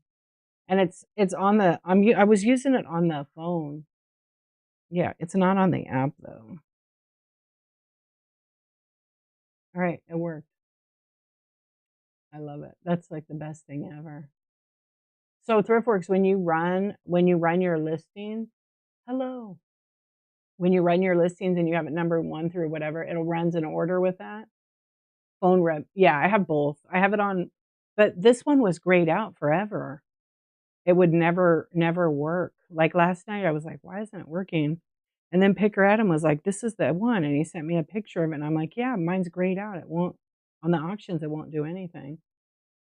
I don't know what that was all about. No, it's for, like, auction tab, it's run next. So if you have it numbered 1 through 20 and you run number 1 and it sells or it doesn't, it would run the next one in order. Let's test it. Let's do it. I'm gonna unpin this. I'm just gonna edit, and I'm gonna do it like this. Yeah. You can do it on multiple, though. Yep. Sabaloo, what's going on? Good morning. Good afternoon, right? No, I'm just kidding. Alright, let me do this. Let me move a couple things. I'm just gonna run my, um okay, let me go back to the auction tab. I just wanna number a couple of things.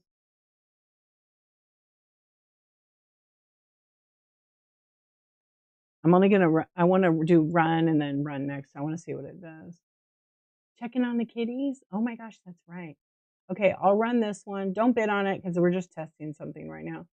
So this is like number 1, Funko Bitty Pop, and then you get 1, number 1. I wouldn't even need that. Well, because I have 900 of these. Okay, let me see. I think it's gonna I'm not this item isn't pinned, it was unpinned. It's gonna keep running the same item. So you have to have a quantity of 1. You have to have a quantity of 1. I think that's why Thrift works.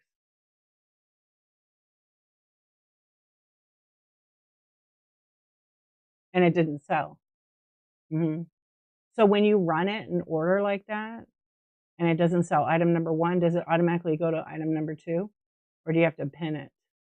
I feel like you have to still pin it because that wasn't pinned, it was unpinned. Now I'm gonna go See, I unpinned it and I ran it. We're kinda just testing because I think it has to actually sell. I'm always testing that.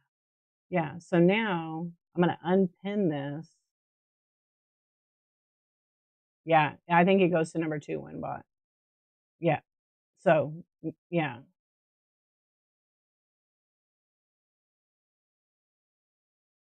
So you have to actually go to the next item, pin it. Now this is my after dark trading card. You can bid on it if you want. There is a picture there. So if I hit the auction, now it's gonna run at 10 bucks. So it's card number 63 out of 75. So people can bid if they wanna bid. Um, that's why it messes others up, but that's only messes people up if they don't label it correctly, if they don't title it. If they just put random. Yep, I don't do that. I'm not gonna put random on my stuff. Even on my random, I title what it is, and then they're numbered. Yeah, then they're numbered. Yeah, because as I don't wanna spend time looking for it in video receipts. Alright, I'll test it some more, but it's working here. It wasn't working before. Yep, it wasn't working, but it does a weird thing in my auction tab now. Yeah, it puts another item up the top. Let's see, 63. I don't know why it does that. Let's see if I can run that item again. It's pinned, so it would let me. Yeah, it grays out at the top. It's so weird. Not grays out, like, it gets rid of my picture of the item, but you guys could see it on there, right? On the, let me see. Let me see.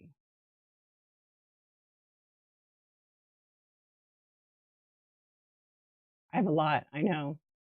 So if people are looking for vintage decor, glass, home decor, you could go to the Buy It Now and just search one of those, and you'll find lots of items.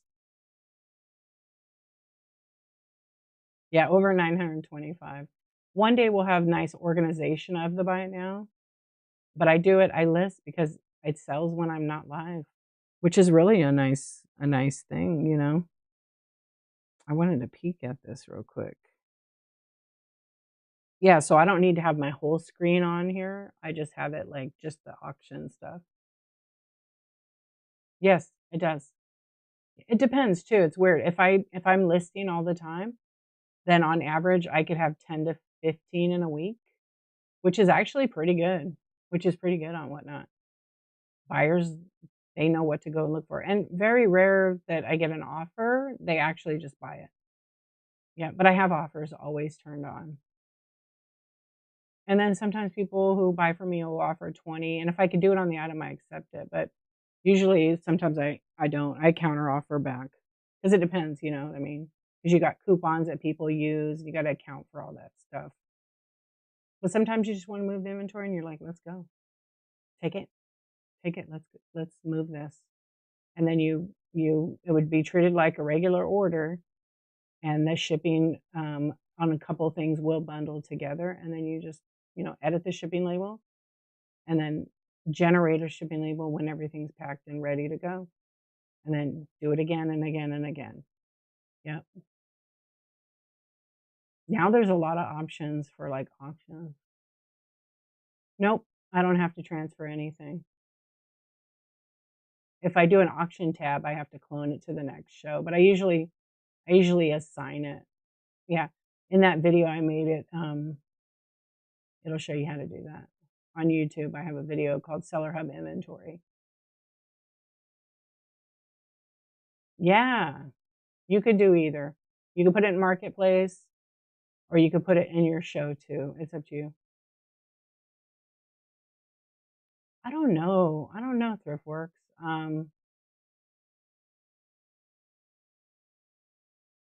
I can't think right now about that. I'm wondering. I'm gonna look. I feel like when you list the create a product, I turn on accept offers, so when I duplicate it, it's on for everything so that people can make an offer. But every now and then when people make an offer, it glitches, and when I counter offer, it says invalid or credit card don't process, so it's kinda weird. Yeah, so you can make it so it's just buy it now and marketplace only, or you could assign it to a show. There is a weird glitch in there. I have to report it. Yeah.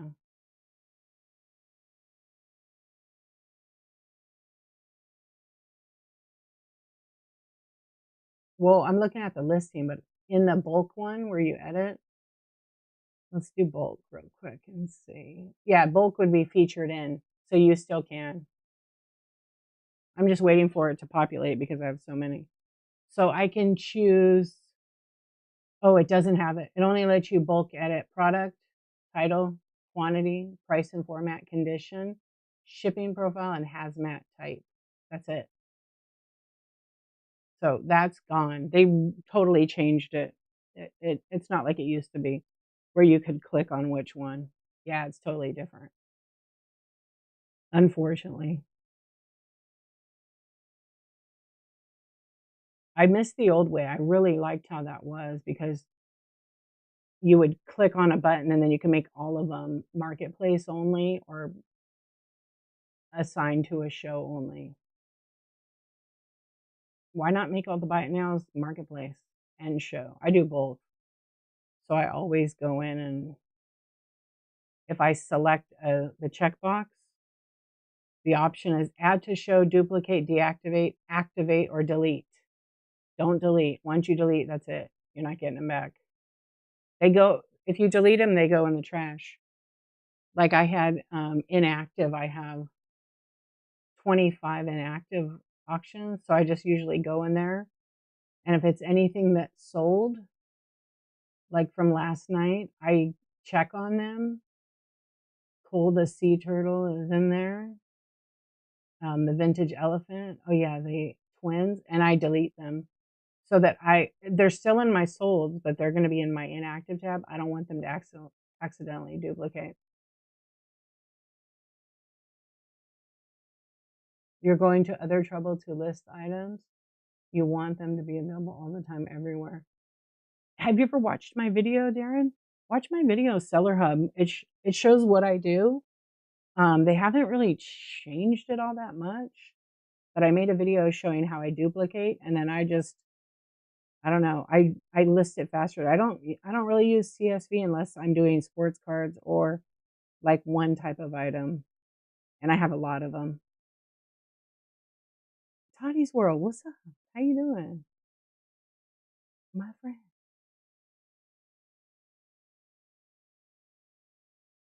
Um, oh, I wish I could go to the New York one, but yeah, I'm definitely not. I think it might be how George lists it versus how I do it. It could be. It could be because when you're listing, it's kind of confusing because here's a little trick. When I put my item in and I make it a buy it now item and I don't assign it to a show, it's automatically in every show and marketplace. The minute I make it an auction, it's mandatory that it's only assigned to whatever show. You can't put it in the marketplace. Yeah. Very godmother. Yeah. But there is, that's when they go in both.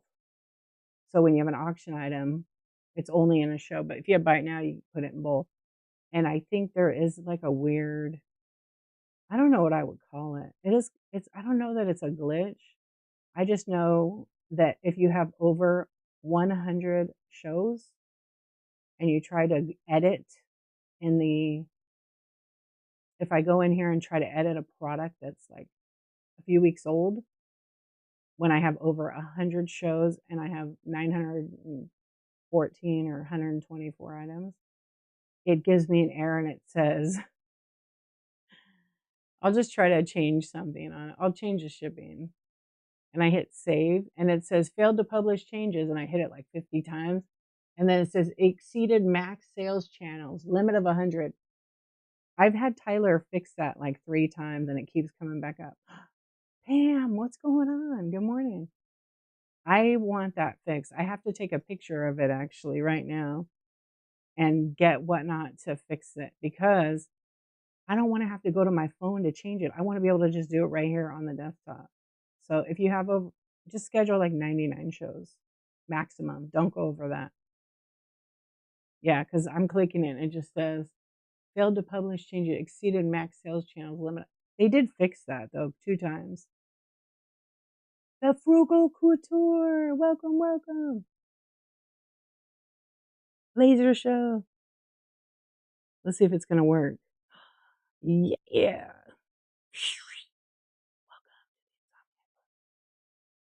I told you I was a witch.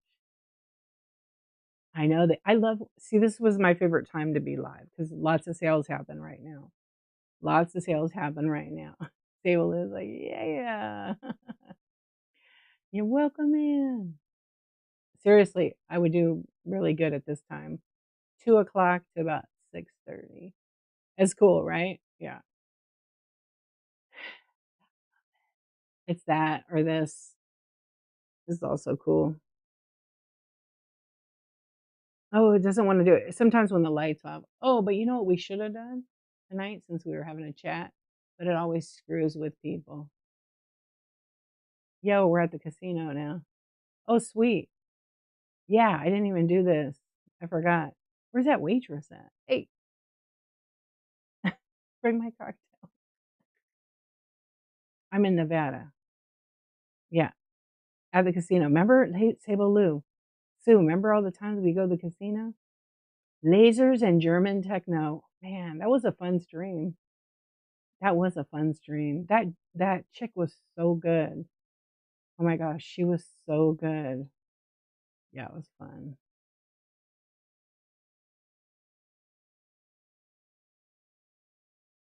I don't give out my location and no people know not to do that in my stream. Yeah, I don't share that. In my hometown. That's right. And I know, I am. I'm down the block. Come over. This is Mandalay Bay. No, wait. I think this is Treasure Island. It's Treasure Island. Don't, yeah, I've been to the casino enough. I remember early days in the 365. Yeah, when I started that. She rich, right? Treasure Island. I used to love that casino. Yeah, I used to go to Vegas all the time. Um, well, I don't say it on my stream, like where I live, because I multicast to other platforms, and honestly, I don't answer those questions in my life. Mhm. Yeah, I just don't. Nobody should really do that actually in their lives. Yep.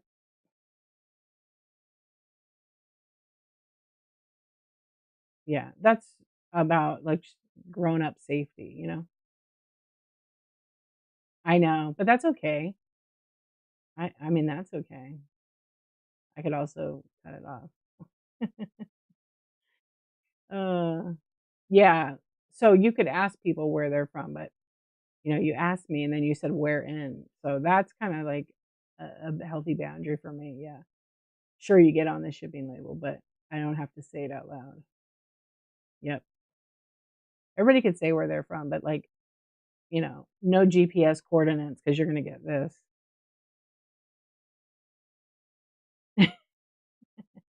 Absolutely. Oh, you were?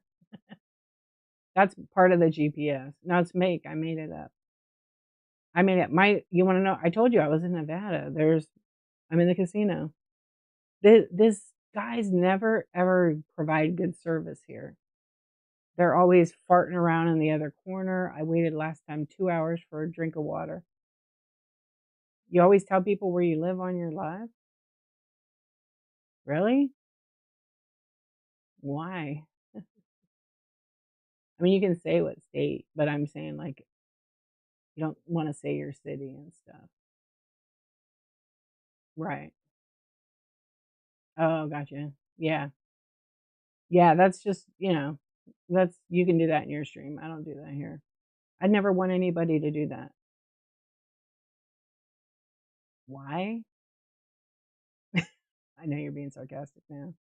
I never ask people or make them feel, like they should do that. No, but it's nobody's business if you ship it. Get a PO box. Yeah, it's how I said it. I told you, I say what I want, do what I want. That's who I am. Some things are nobody's business, right? And I mean that in like an honest way. Yeah, some things you have to protect your peace and you don't have to share, you know. Yeah, I live on Main Street, 265 Main Street, right? In my city, my town, USA. That's what you don't want to give away.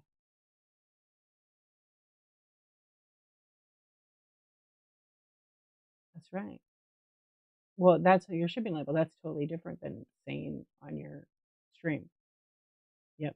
That's it. That's just basic. It's kind of like, you can tell people wherever you want, but protect your peace. And if they purchase from you, then there you go. Flesh market people. Yeah, you know what I mean? But have a P.O. box, use your address, use your business address. It's totally up to you. But I don't encourage you to give that out. Actually, Whatnot doesn't want you to give out your home address on your live. Same thing with local pickup. You have to use a brick and mortar. You cannot have local pickup at your house. It's against the rules. Oh yeah, because you don't want to go live, right? Yeah.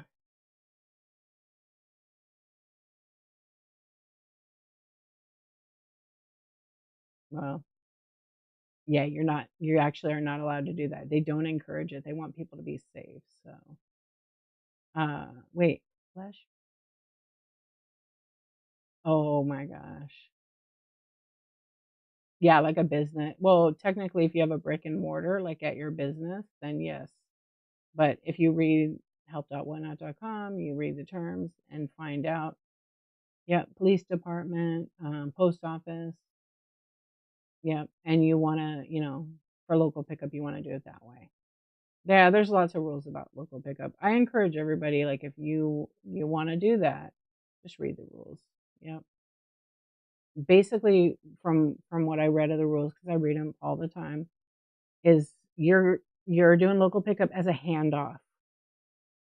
They're saving shipping money. You're not shipping anything. They have to pick up within, let's just say 5 to 7 business days. If they don't, then you're required to ship it, or the buyer would have to cancel because people have schedules. They, forget things. They got life. And then you could arrange it, go to your local police, post office, and then there's a code in the app. They have to give you that code to match. You punch it in, it shows like proof of delivery kind of thing. Yeah, I don't do them. Yeah, I don't do that. Well, that's the Whatnot rule. No, no, you go read it and determine it for yourself, but technically it's no home. If you live there and work there, you want to read it and better understand it because it is against the terms for that.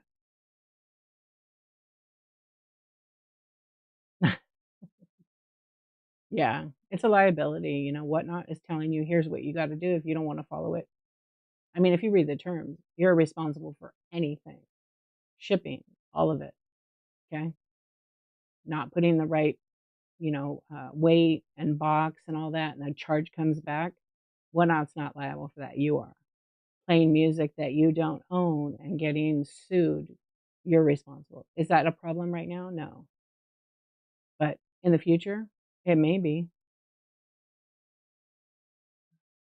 Yeah, you can just say the state. Don't ever say where you are. But if you have local pickup turned on, they can see your address. They have to have it on though too. So it's kind of protected, yeah. So not everybody can but that's just an option. I don't do local pickup. I think I have it set up in here, but it's like literally for a post office. I was using a brick and mortar, but I'm not now. Yeah. Yeah, it's totally different. Exactly. Yeah. It's kind of like common sense, to be honest. Yep. Let me see. I want to see who's on because I'm probably getting rated. It's almost 4. Yeah, it's your own personal choice.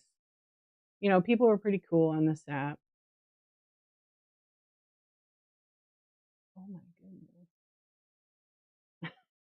I know she fell asleep. She sent me a picture. Oh gosh, that would scare me in the middle of the night. OMG. Okay. Um, yeah, I wouldn't worry about it. I wouldn't stressed out or anything like that. Yeah, they can have your address or yeah, it's like, and I'll probably have a show where I go in depth about that, but you don't have to share that stuff. Even being aware of like your background.